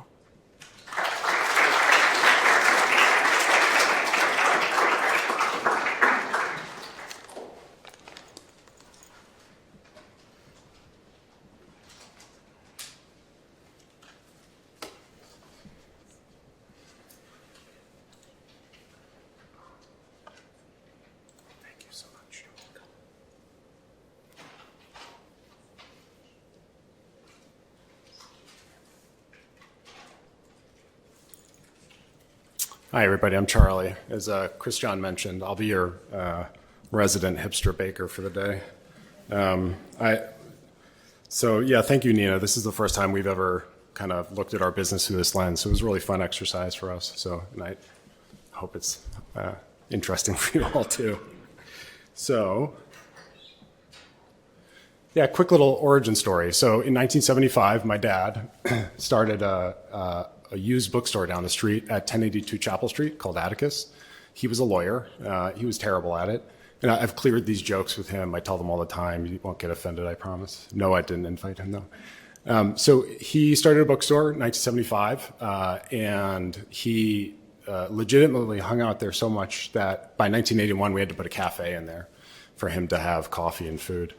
So the British Art Center is a lot like this building. It's a big concrete box. To do that, we needed to always have this like off-site bakery kitchen on Crown Street. If you ever had your car towed from Crown Street Towing, this was across the street from that. So in 1981, I guess after that, but in 1981, we started to make soups, baguettes, and like literally walk them down the street to 1082 Chapel. That kind of kept growing somehow. This little concrete box needed a commercial kitchen. The commercial kitchen kept growing.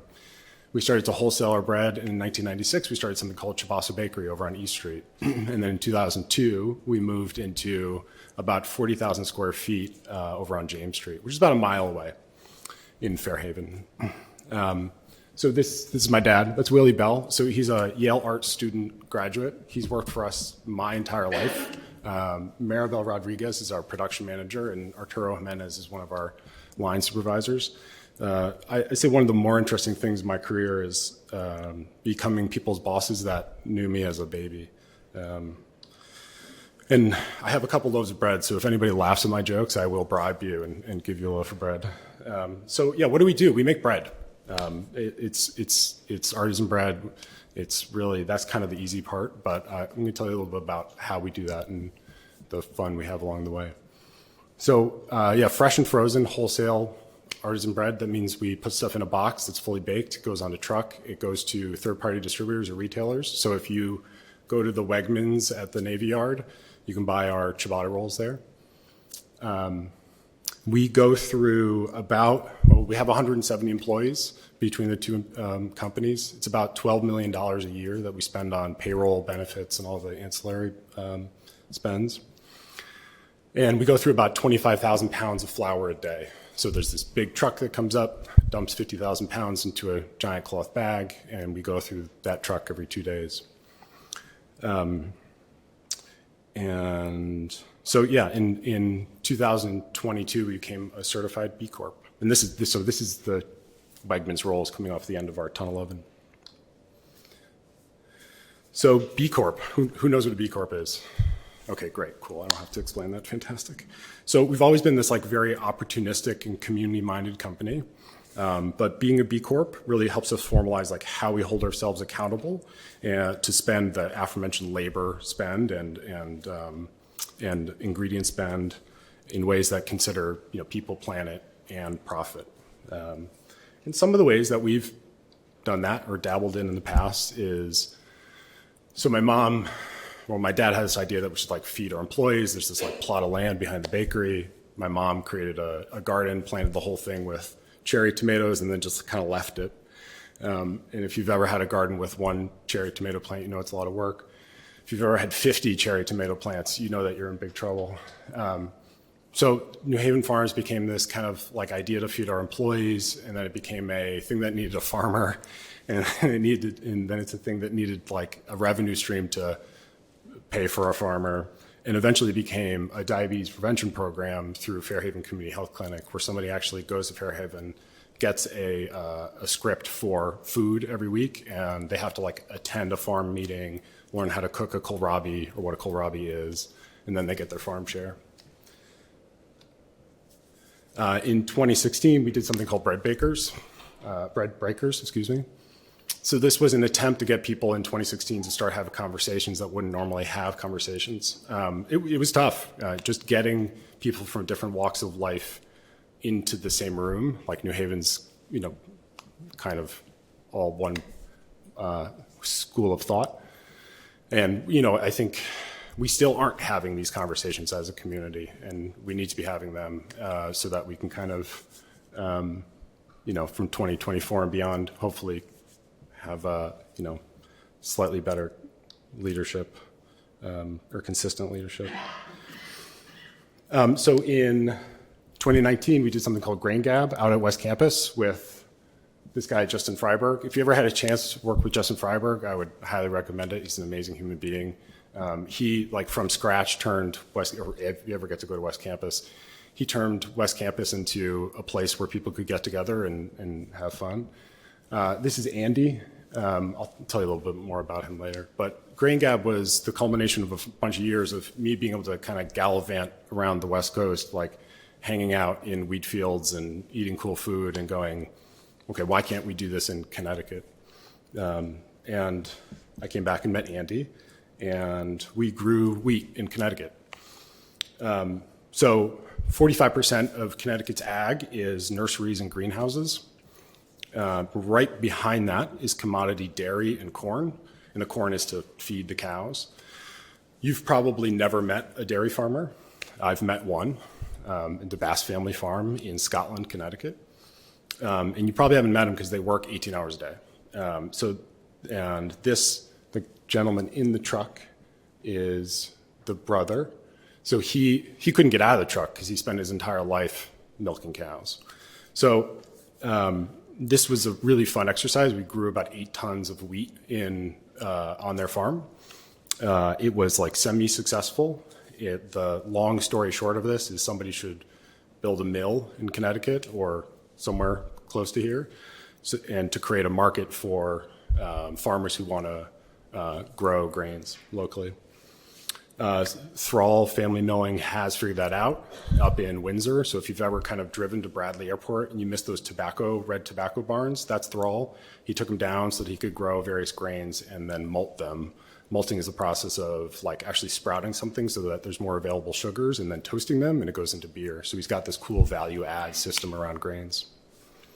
But we have been able to, like the big thought here was like, let's take Chibasso's 25,000 pounds of flour a day and like convert some of it to local grains, which is, you can't really but Atticus, there are 2 retail locations, uses about 100,000 pounds of flour a year.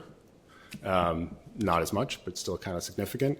And we've converted all of that away from commodity white flour to flour that's grown and milled in Maine, Massachusetts, and New York. So the latest thing is CT Food Launchpad. When we built our second retail location, Atticus Market on Orange Street, we always wanted like some way of helping local food entrepreneurs, since like we've been there, done that, and we knew how hard it was. When we first came up with this idea, it was like, let's do a shared kitchen, let's rent the kitchen out. Our director of operations, who's taking embarrassing photos of me in the back, as soon as she heard that idea, she went, nope. And it's good that she did, because that kitchen's very full. It's just not big enough. So we kind of pivoted and thought, okay, so what are we good at? Let's just keep doing what we're good at. And so that is helping market-ready Connecticut food entrepreneurs get their products onto shelves of retailers. So at Chibasso, we spend most of our day having conversations with Wegmans, Big Y, Trader Joe's, and like seeing what they need. And that's the relationship that makes our business successful. So it's like, why not just help someone else? So that's Kwame and Oshido. So he's extremely successful at the New Haven Farmers Market. It's an amazing, it's not really a hot sauce. It's more of like, just like a sauce, but it's a Ghanaian sauce. It's really delicious. So we helped him get that into Stop and Shop. We're currently trying to help him like figure out how to scale up. And then, yeah, in the top, we did this box that went out to various buyers of retailers across New England to get their feedback and see if they wanted to carry anything. And then last year, we did our first pitch event at Croon Hall, and we'll do another one in February. So another opportunity that we have as a local business that has, pretty big labor spend and, pretty big ingredient spend is to help provide stepping stones for, people who might need them. First chances, second chances. And that's a plethora of things. It's everything from working with Sanctuary Kitchen. We had them come in, make a bunch of stuff. We industrialized it, and then we sold it for them. Secondly, it's Iris, a local resettlement agency. Throughout 21 and 22, we had as many as 25 Afghan refugees working in the bakery. That's 25% of our workforce was Afghan refugees. And it goes both ways. We were really trying to, labor is a struggle. I'm sure everybody's heard that. And, finding someone who wants to work in manufacturing is a huge struggle. But getting people who are looking for their first step at life, they get here, they have nothing, you can provide them with a job. It's fantastic for them and fantastic for us. The attrition rate is also much lower for these folks, which is great. And when they leave, they're leaving because they're like going to start a business. So it's like, cool, I helped you. Feels a little self-serving, but you feel like you've helped people. And the last part is altering our hiring policies. So as we've looked around the last few years, we start to think about our experience of having restaurants and working in restaurants. If anybody's worked in a restaurant, you know that the people that you've stood next to, like front of house or back of house, have some history. And it's the place a lot of people go to work when they can't work anywhere else. So we're trying to kind of rethink that in the bakery too, and it's like a little bit of it's a tough topic, right? Especially if you've started a company that's not a second chance employer, and you have all these staff, and you need to be like, hey, by the way, now we're going to do this. But the question we like to ask everybody, and hopefully it's rhetorical, is like, who doesn't deserve a chance to earn a living? I can't come up with an answer, but it doesn't make it easy. So we love to connect dots, and it's a lot of fun. We can't necessarily go out and like donate huge amounts of money, but there's this huge chunk of money that we spend every year that we can decide what to do with it in small ways, big ways, who we hire, what we buy. And I think what is worth mentioning is like manufacturing is really not sexy at all. So it's cool to be in this room talking to you all. And I had a conversation recently with somebody who runs a state agency. He's got a really very sexy office about 500 feet away from our bakery. And I'm telling him what we do. And he's just like, man, you forget what a city like this makes. And I was like, man, there's a lot you don't really have to think about. And that kind of opened the door to, okay, how do we change this? Or how do we like really start to do something? And there's a lot of kind of contrary forces to what we're working on too. So the amount of first generation, second generation family businesses and small businesses that are currently getting rolled up into private equity because of constraints around financing is breathtaking. You know, the number of phone calls I get every day for somebody offering us money is ridiculous. You know, but at the end of the day, you have to think about like, yes, I could sell the business for X, but that X is not 40 times the $12 million that we put into the local economy every year. So obviously that's contributing to the wealth gap. And the thing that we interact with a lot of SOM students, so different schools, so I can talk about it, right? But the thing I hear more often than not is like scale or die. You know, we're teaching people how to be, like what we're teaching people how to do within entrepreneurship is just kind of funky to me. And if instead we're teaching people how to be, sticky within their communities and within their customers, you don't necessarily have to go out and, be the next, crypto company. Okay, my last soapbox I'm going to stand on. So this is a silly graph, but so New Haven's population is 136,000 people. It's nowhere near our peak of about 164,000 in the 50s. So that peaked with manufacturing, and so today, currently, unfortunately, we don't have the housing for equitable growth. 50% of families in New Haven are rent burdened. 75% of families in New Hallville, which is right over there, are rent burdened. So that's 25,000 families in New Haven that are rent burdened. And so this comes from Karen Du Bois Walton at Elm City Communities, if you want to learn more about it. She's got some really interesting data on like the housing crisis that's currently happening in New Haven. And this has happened for a multitude of reasons. Our zoning, like you all know these better than I do, but our zoning laws have changed. SROs are no longer a thing. And I think if we as a business or as a community want to keep connecting dots, and dare I say, kind of like seize an opportunity to be an example as a small city for other small cities in America that are struggling with the exact same thing, we need to unlock this extraordinary resource that New Haven has and build housing, redo our zoning programs, and hopefully fix the housing crisis. So, and one of it too is we need to redefine what density means. So like I bet a lot of people here in New Haven or live in New Haven here. Yeah, cool, great. Yeah, don't be shy, it's fine. You all get bread, thank you. And I think what sustainable growth means, it really looks like looking after folks that are doing the day-to-day and keeping our city running, ensuring that they aren't, if they miss a paycheck or have a minor life crisis, that they aren't going to lose their house. So we hope to be doing our part in that as time goes forward. Thank you very much.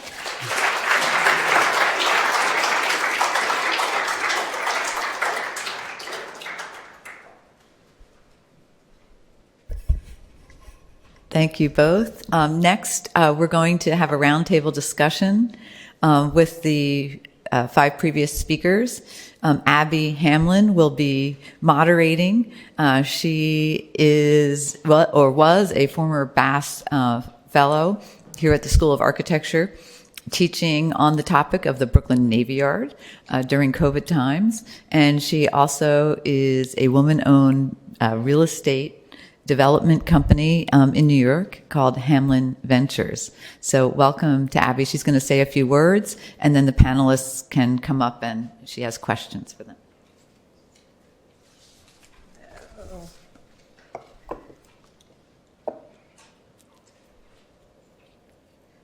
Thank you, Nina. And I want to start with a big thank you to Dean Burke and Nina for inviting me to participate in today's symposium. I'm really delighted to be here at Yale, finally, because during 2020, when I was the Bass Fellow, we had the pandemic. And so I had to communicate with my colleagues and with the students via Zoom. And that's a very challenging way to teach a design studio. So although that was 3 years ago, this symposium feels to me like a natural extension of that studio, because our topic then was, and our topic today is, the role of industry in the city and the new physical and functional forms that we can envision for its development. In the studio, and when you step out for your break, you'll see the book from the studio. It's nice, bright blue. You won't miss it, an innovative urban workspace. But in the studio, we actually chose a site from the Brooklyn Navy Yard, one of the ones that is slated for development.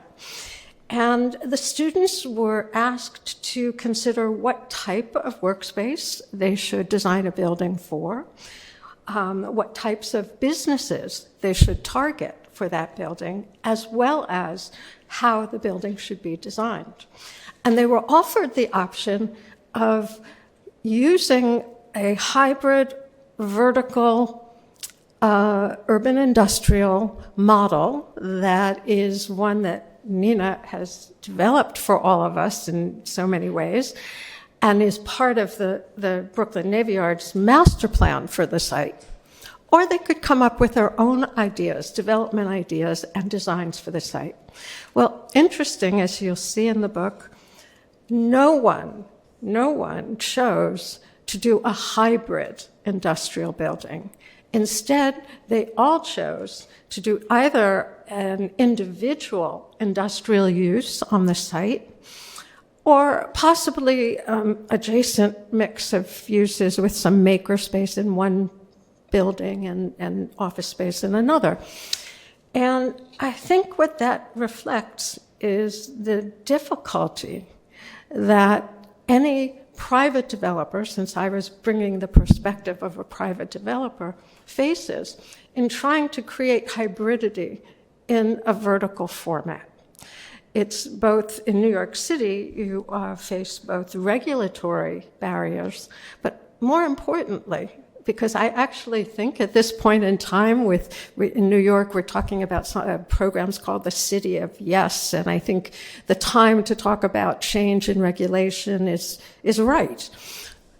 But the economic barriers are not yet overcomable unless you have public subsidy. And that's something that is very much a part of the Navy Yard model. But it's a very different building if you're building to suit for an individual user, like Nona last night. I'm in love with her product and her business. Or Charles, just now, the bakery. It's an individual tenant in a space, quite different from the hybrid thinking that we're looking at as a potential future development model. So, not surprisingly, I can't complain. That's probably surprising. Not surprisingly, I can't claim to have developed a hybrid industrial building. I don't know a developer who has. But I do have a knowledge of industrial development. Most recently, as the consultant to a nonprofit, I helped to create a new 180,000 square foot modern fabrication space that just opened in Brooklyn. It is an art-based space, and we have one of the fellows in that space sitting back there. And it is a space that is, again, an individual. On every floor, you have metalwork or you have woodwork, but it was designed for industry, and that's incredibly complex. I also know the difficulties of layering that we face in the notion of verticality. So this morning, I heard great ideas, and I can't wait to talk to all of you. So why don't you come up? I want to see how we can move this forward a little bit. Verticality may or may not be the answer. Adjacency may or may not be the answer. But I don't think there's anyone in this room who disagrees with the notion that keeping productive space, industrial space, manufacturing space alive and well in cities is critical to our cities and our countries. I'm going to call all of our countries, not just this country, economic future and equitable future. So can I have my panelists come and join me?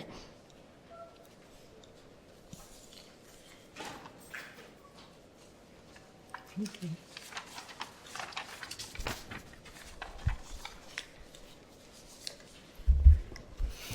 Just while you're stepping up here, please do use the microphones. I am hard of hearing, and it will help me a great deal to hear you. So. Okay. So, I'd like to start. Everybody here, we've all been introduced. I'd like to start with a question to the entire panel. We have a lot of different perspectives. We have public perspective, we have academic, we have planners, we have architects, we have users, tenants.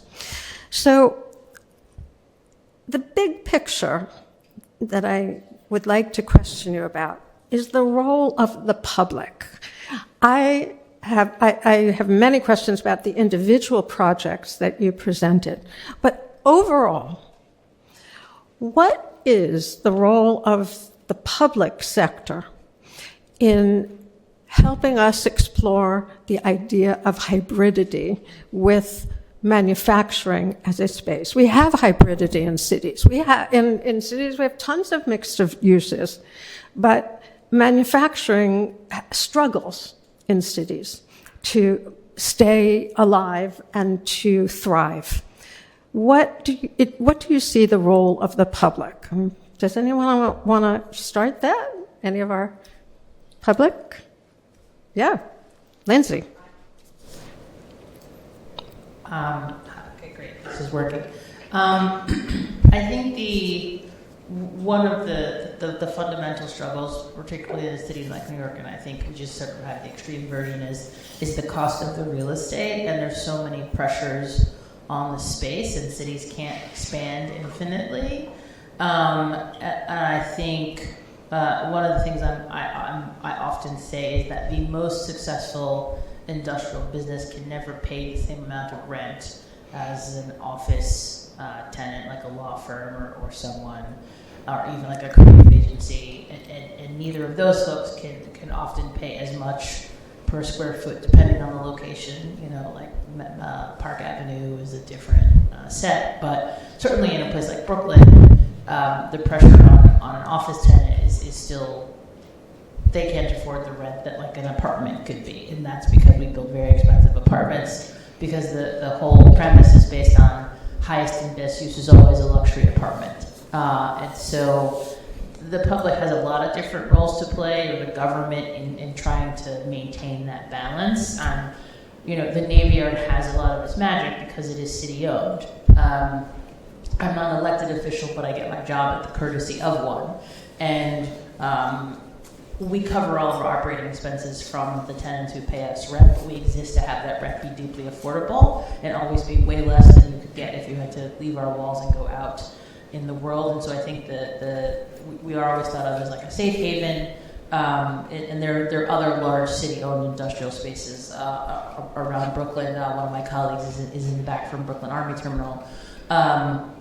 We exist to be that safe haven for industry, and so I think the city has to do that. The other thing we can do is make the zoning restrictions and the land use planning a little more flexible to allow industry amongst other places. Like if someone's milling metal or fabricating metal, you probably don't want that from a noise and vibration perspective next to an apartment, but you can have a bakery, right? It smells good. You know, I work in a building where we have a bakery on the ground floor, but I have to keep myself from eating a cinnamon roll every day. But I think we need to promote more uses, and I think we have to be very smart about the physical planning of those uses. Industrial businesses work in pallets. They need forklifts. They need trucks. You can't just pretend that it's okay to put the pallets on the sidewalk and not have a loading area. You know, we do things like say, oh, well, you don't need it, so it's easier for the landlord. Landlord doesn't have to build it, but it actually makes that very hard on the business, and that's a very bad experience for the person who lives in the neighborhood. Thank you. Christian, you are, what is the role of the public in design? We don't, in New York, well, not in Connecticut, not in the United States, we don't really honor and respect the architect in the decision-making process. The planner, yes, but the architect and the design of buildings is not something that the public gets deeply involved with. How has your work been supportive of the many projects that you've shown there? Yeah, perhaps first comments on the role of the public. You won't be surprised that I think that the role of the public is quite important. Being on the public side, I think we invented social housing because we thought that people who cannot afford to live in the city should live in the city. So in the same way, I think we are now at the stage that we know that if we want certain companies, certain manufacturing companies, if we want them to have in the city, we have to create place, we have to subsidize them to be in the city in a very parallel way. So that's, I think, very much summarized what I think is my point of view. On architecture, it's indeed more general than just for productive economy. So indeed in Europe, and especially in a country like Belgium and also in the Netherlands, in some cities in Germany and some cities in Sweden, there is this role of a bouwmeester who makes a plea for quality architecture and who gives also a position, who supports architects, also young architects, to make good public projects, also private projects. Okay. So that's, in some way, I can imagine that from your point of view, it's particular and it's strange and it's unusual. In my case, in fact, it's something like a culture and a tradition that exists since more than 20 years. So, and I think indeed that the system of bouwmeesters of organizing public procurement procedures, for instance, and so public competitions, has been very important in Europe to push the quality of architecture in general and to give opportunities to a lot of good architects to make bigger projects, also to develop their business. By the way, I personally look to Europe as a model in this regard. I wish there was more of that culture of working with design as part of the planning and decision-making process of the public. So that's a personal idea. One more question, Christian, for you. The projects that you showed, let's just take the, I call it, your version of Home Depot. So you have home supply materials. Was that privately built on public land? Okay. Yeah, that must be clear. So the building materials supplier is the Belgian equivalent of a Home Depot. Mm-hmm. So it's not a public company, it's a private company, it's a regular company with regular prices, rather low prices. But the land was offered, was put on the market in some way by means of concession. Yes. Yeah. By the Port Authority, and I Okay. don't know the details, but probably in most of those cases, the price for the land is a bit lower than the market price. Right. Not drastically lower. Right. So, but there's a kind of indirect subsidizing of keeping these companies in the city.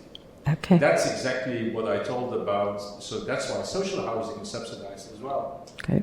And so that's why public land that is in public ownership should be used for these kind of programs. So this is a really important question because there's always a tension between, with public land, with public money, what is the best way for the public to place their resources for the highest public good? And in a land-starved area like New York City, it's one of the reasons why the Navy Yard and other particular industrial areas, instead of mixing uses, I think that we can't put residential use in the Navy Yard, not just because of zoning, but because I think that philosophically the notion is we need to protect our public role in promoting manufacturing and industry with some amount of available land.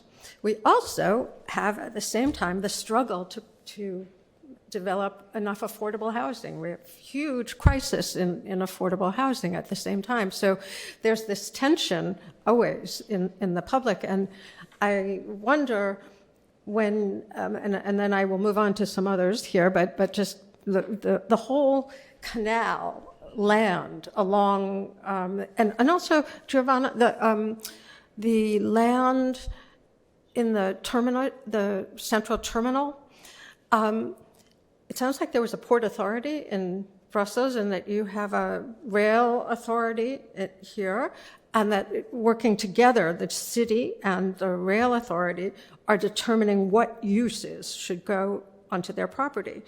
Are they even considering layering, allowing the layering of, let's say, residential use above some of the uses that you showed? Yeah, thank you.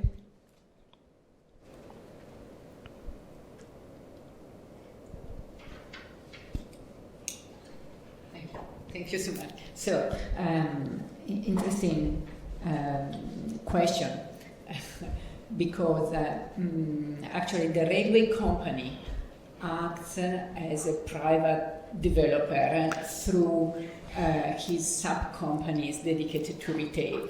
Right. And so there is an ambiguity in that. Because, of course, it's a profit company working together with the city and the other private developer involved in the project. And so it's not clear the role of the railway company. Okay. But of course, the city could push the public interest of the railway company because its profit will be reinvested, its development profit will be reinvested in the infrastructure. Okay. So that the criteria. But it could be converted in a more direct involvement in the project. So the multi-layer above a railway yard, it's under discussion right now. There is the project for the Cadorna station where the railway company is developing a vision with multi-layer buildings with housing, and at the ground floor retail and other activities or offices. In the ground floor, the third, the second floor, but not yet manufacturing. So I think this is a crucial point because the city so far is pushing retail and artisans serving people like hairstylists at the ground floor, but not yet urban manufacturing in general. So it's just one step more, and it's done, at least for the ground floor. Because of the relation with the open space, of course, so the urban regeneration effect. Have you been, I'm sure you have, to the Promenade Plantée in Paris? And underneath the rails, there are maker spaces. It happens that many of the ones that I saw were making instruments, cellos and violins and such, but they are maker spaces. And although there's a park directly on top of the rail yards, there's housing overlooking the park. I mean, it's all really close one to another. So maybe you can tell your city officials to go take a look under the promenade. I'm hearing a lot of different ways that the public can be involved, but I want Ward. You spoke about having a private client. And I think I read somewhere that your private client needed to be convinced that maker space or manufacturing space was an appropriate reuse, which I'm going to translate as a private developer, a profitable use. And that it seems that you had a role in helping them to understand that this was appropriate reuse of a portion of the building. Well, it's a developer that does real estate for small businesses and light manufacturing. So they didn't need to be convinced that this program would be interesting. That's their business model. However, the way they set up their investment business model needed to be revisioned. For example, so they had a business model in which they would just do tear down new construction and then sell units with as little time as possible. And now they're keeping the ownership. They're finding somebody who runs the space for them. When we finally convinced them that demolishing this building would lose them so many square feet, we also had to talk to them because in their business model, for every of the second and the third floor, they had put a zero revenue on rents in their business model, which were like, okay, there will be a risk, it will be lower, but 0 per square meter would be quite problematic. And this brings me to another reflection that I was having when you were asking the question about the role of the public. So we're working with another city in Leuven, where there's also a canal. There's also the next step with lots of semi-industrial spaces that are being up for development, and it's a highly competitive real estate market, one of the hottest of the country. And the city has this idea that they will not allow housing to come in because then again we get the opening up of the problems of the future.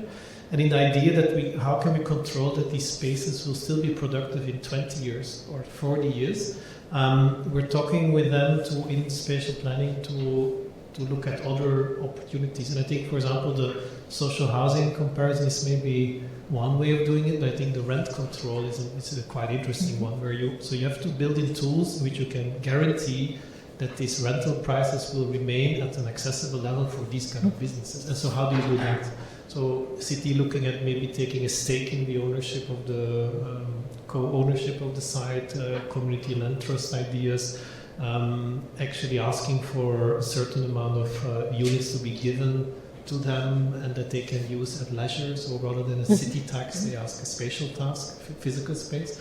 So there's other models possible, I think, in order to make sure that we're not just doing a one-time transformation, which is good now, but that we're securing it also for the future. And this is really when you're land banking and reserving these spaces for production in the long-term future, then the actual hybridity can remain. I think this is so important that's why I'm so happy that we have people from the business side here, that it's not just the architects or the planners talking about it, because we need to learn how to run these things and run them in the long term.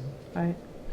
Thank you. It brings me to a question again to all of you, that is there a difference in how we think about existing buildings and existing rehab or renovation or retrofit or reuse, and the notion of new construction of buildings for multiple uses, hybrid new construction. We know how to build buildings for specific industries, but the hybrid poses a particular challenge to a developer.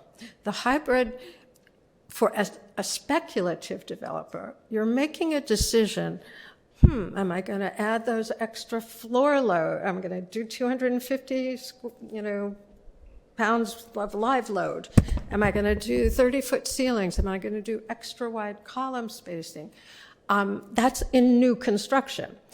In an existing building, like some of the ones that we saw, the bones are there. And you work with those. The floor loads are what they are. The column spacing is what it is. So is it likely that retrofit is more possible as a vertical hybrid idea, or retrofit of a factory that has you have multiple buildings and different conditions of those buildings, versus new construction? Is new construction just a heavy lift for speculative, let me be clear, speculative new construction, as opposed to hybrid mixed-use construction where you have a tenant and you know what the tenant's actual use requirements and physical requirements are? Any thoughts on retrofit versus new construction as a model? I'd like to begin maybe because for me the concern is that we're coming to a time where the whole discussion of embedded energy materials into construction is so important that if we want to have any ecological or sustainability claims, this is what represents, I think, 50% of the CO2 production is related to the building industry. So this is just a general societal responsibility, regardless of the industrial program or not. So I think we just need to start doing this, and this highly speculative approach is just not taking into consideration a whole set of other factors. And I think the social agendas that we heard today and yesterday are a proof of that. There's other values to be put on the table. I think embedded energy is a very huge one. And so looking at reuse of buildings is just what we need to do. And looking at reuse of materials in construction and how to put them together in dry montage and not in wet montage, I think are very important things to do. And that's why these built-to-suit factories, the ones that are where form follows production, right, which is a process, which is a way of building.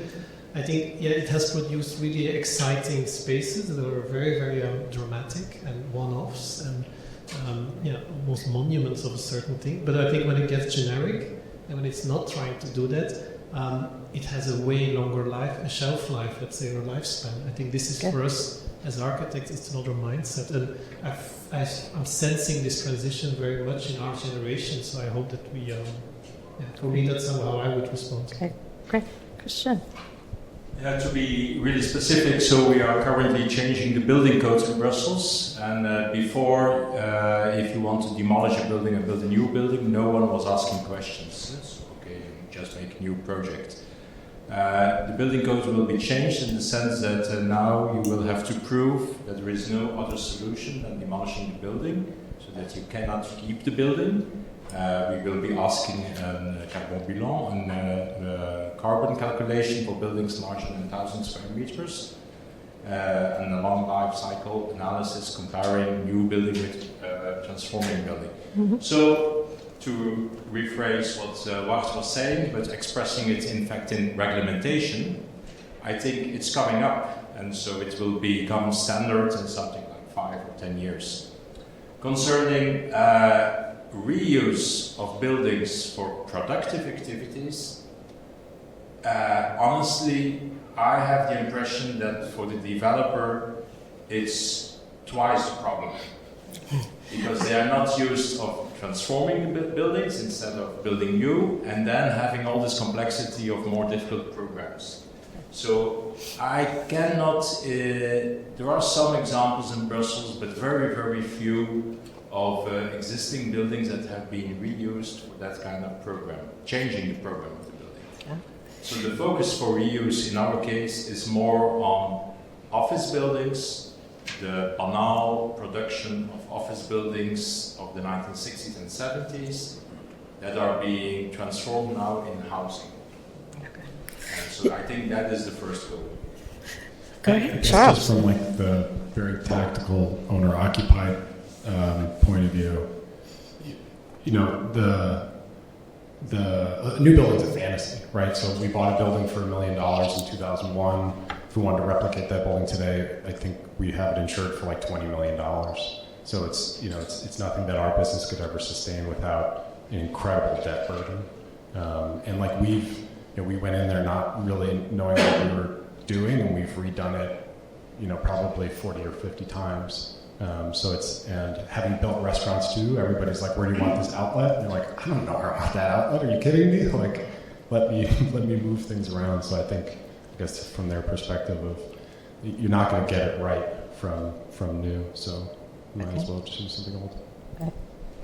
Okay, if we have time, I think the challenge we see is that the vertical structure, you end up having to have like grades of serious industrial activity that happen within the structure. Some of that is just based on the physical, like the load is the load, and then others like habit change in how businesses operate. Businesses who are, you know, in the production industry don't, like a lot of them will just say, I don't want to have to rely on a freight elevator, and that's just a real habit change that you have to work through, and you won't get that way with everyone.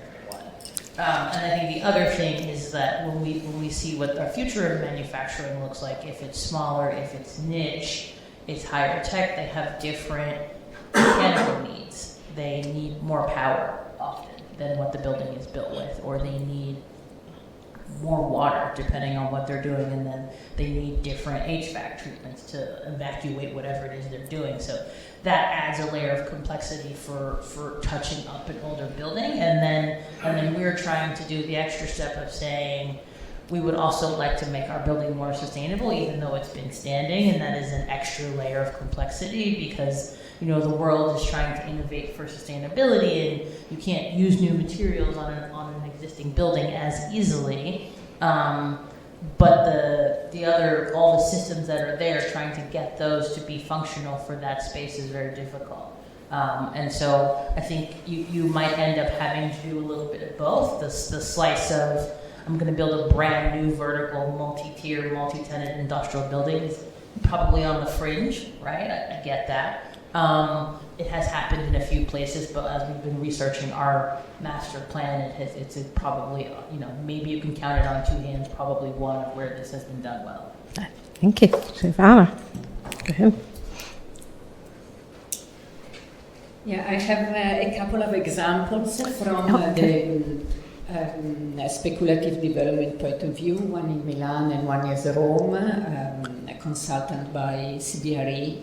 And they introduced last mile logistics and dark kitchen in a multi-level buildings. So I'm sure that last mile logistic for Milan will become a new issue to face in the new plan, because they are try to change the logistic system together with the railway ring, and so they are pushing this new logistic last mile nodes. Yes. Combining with the transit-oriented development approach. Yes. So the multi-level buildings, the vertical development is for sure in that kind of places very accessible. Okay. And so my research discussion with the city plan is to extend the last mile of the dark kitchen to the large urban manufacturing typologies, considering not only the urban regeneration effect, but also the ESG performance of the project, which could be a plus, not only from the public point of view, but also from the developers. Yes. Your ESG performance. Thank you, because that leads to something that I've noticed throughout and is kind of bothering me, but was on my mind before. It's not just the buildings that we're talking about, it's the logistics, the transportation of the individuals working in the buildings, the goods going into and out of the buildings, the trucks, last mile going into neighborhoods. I can't help but feel that we've saw too many parking lots and too many parking garages, even known as last night. Not a criticism of the individuals, a question for how we as public thinkers, civic thinkers, industrial manufacturing thinkers, what might we hope for the future in terms of our whether it's public infrastructure that needs to be created, new forms. I know we've already tried, we've seen this, I know, and maybe at the Navy Yard they're starting to talk about bicycle delivery, electric bicycle mini trucks. But I think it's an important part of thinking of solving the conundrum of urban hybridity that includes manufacturing. It has impact on neighborhoods, on roads, on people. So any thoughts? I'm hoping, Lindsay, you've got some thoughts?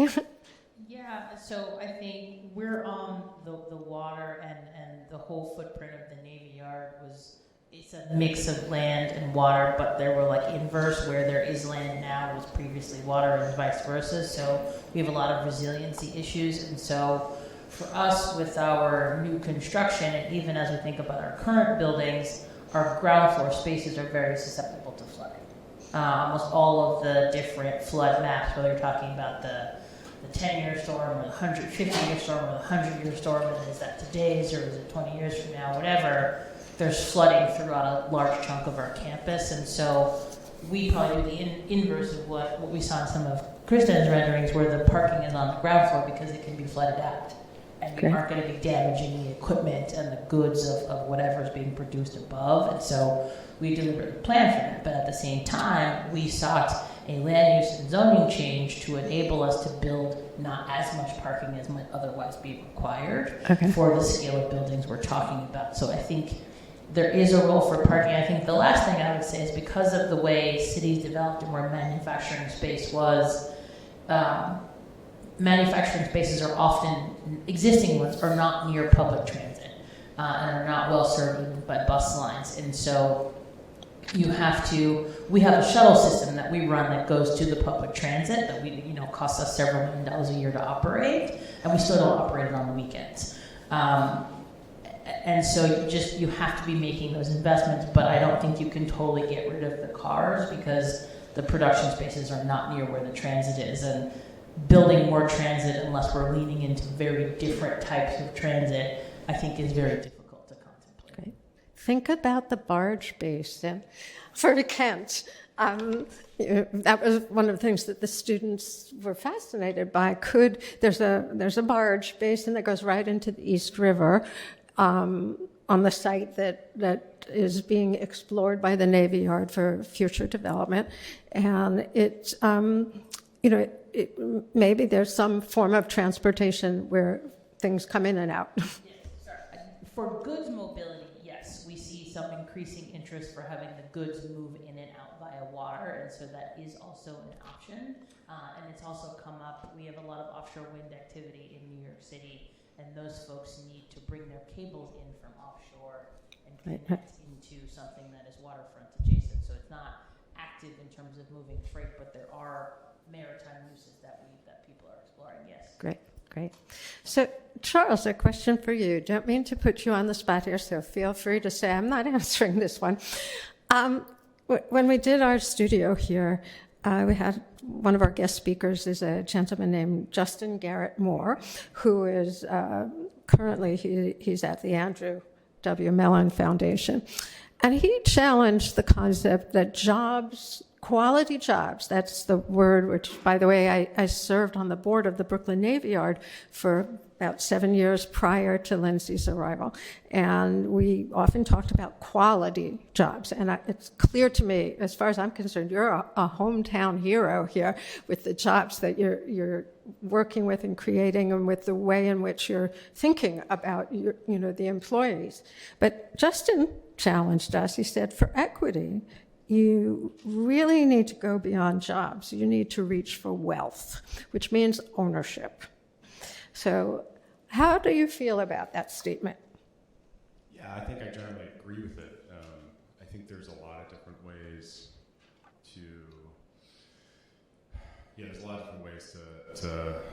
for a business to kind of hand off equity to employees. I think my favorite one that I've learned about is, and I'm going to mess this up, but perpetual trusts or purpose trusts. The most famous company that's done this recently is Patagonia, right? And like nobody can be Patagonia except for Patagonia, but it's really cool to we've dipped our toe in understanding purpose trusts or perpetual trusts. Does anybody know what that is? Yeah, cool. So you do back there, awesome. So why do you know what it is? I know the executive director of the Kensington Corridor Trust from Philadelphia. Nice. They operate the perpetual purpose trust model. Nice. I'm not like an expert, but I know what it means. No, it's great that I got you to talk, though. Thank you. So basically what it is, and if I screw this up, please correct me, but so it's putting a business in trust with a certain purpose. So like technically speaking, a business could say, hey, I'm going to put this business in trust for the betterment of a certain community. And then, obviously have boards of directors that say any decision, can't affect this purpose, which I think is a really cool way of continuing what a business is about. And it's nice to see that there being some, donor advised funds / private equity actually getting involved in this and creating funds to stop that flow of things just going to traditional private equity. Great. Did that answer your question? Thank you. A couple of the other things we try to do at the Navy Yard is we try to develop programs to deliberately cultivate and promote the success of BIPOC and women-owned businesses in the more high-tech fields, and so recruit that diverse ownership. And how do you make those entrepreneurs? Where do you find them? How do you give them the resources that they need to succeed, which often is money, candidly. There is a lot of scaffolding and community networks you have to create around them that are naturally there for a lot of other folks. And so that's one element. And the other thing that I think we're trying to explore, because I was clued in by a professor, is worker ownership. And there's a spectrum of what that looks like. There are ESOPs, which is essentially where a company owner may decide to you basically create an ownership trust for a group of the workers, and they buy in gradually over time. And then there's full-scale conversion into an employee-owned company. So you have to come up with the money for that, but you also have to train people who are workers into being owners, and that requires some adjustment as well. There's this place called the Mondragon Group in the Basque region of Spain that has done this, and there's a lot of cultural reasons why they are successful. But we're trying to recruit them to the Navy Yard, and how can we espouse and train people locally to take advantage of that as a structure? And I can say for sure that having observed that the Navy Yard is in the forefront of education at all levels. So I have been told that it's time to wrap up. Can I just ask, are there any final comments that any of you would like to share with the audience about the work you're doing? It's terrific work, every one of you. And I'm so delighted to have been a part of it, of listening to it. Anything else you want to add? Oh, okay. Thank you so much. Okay.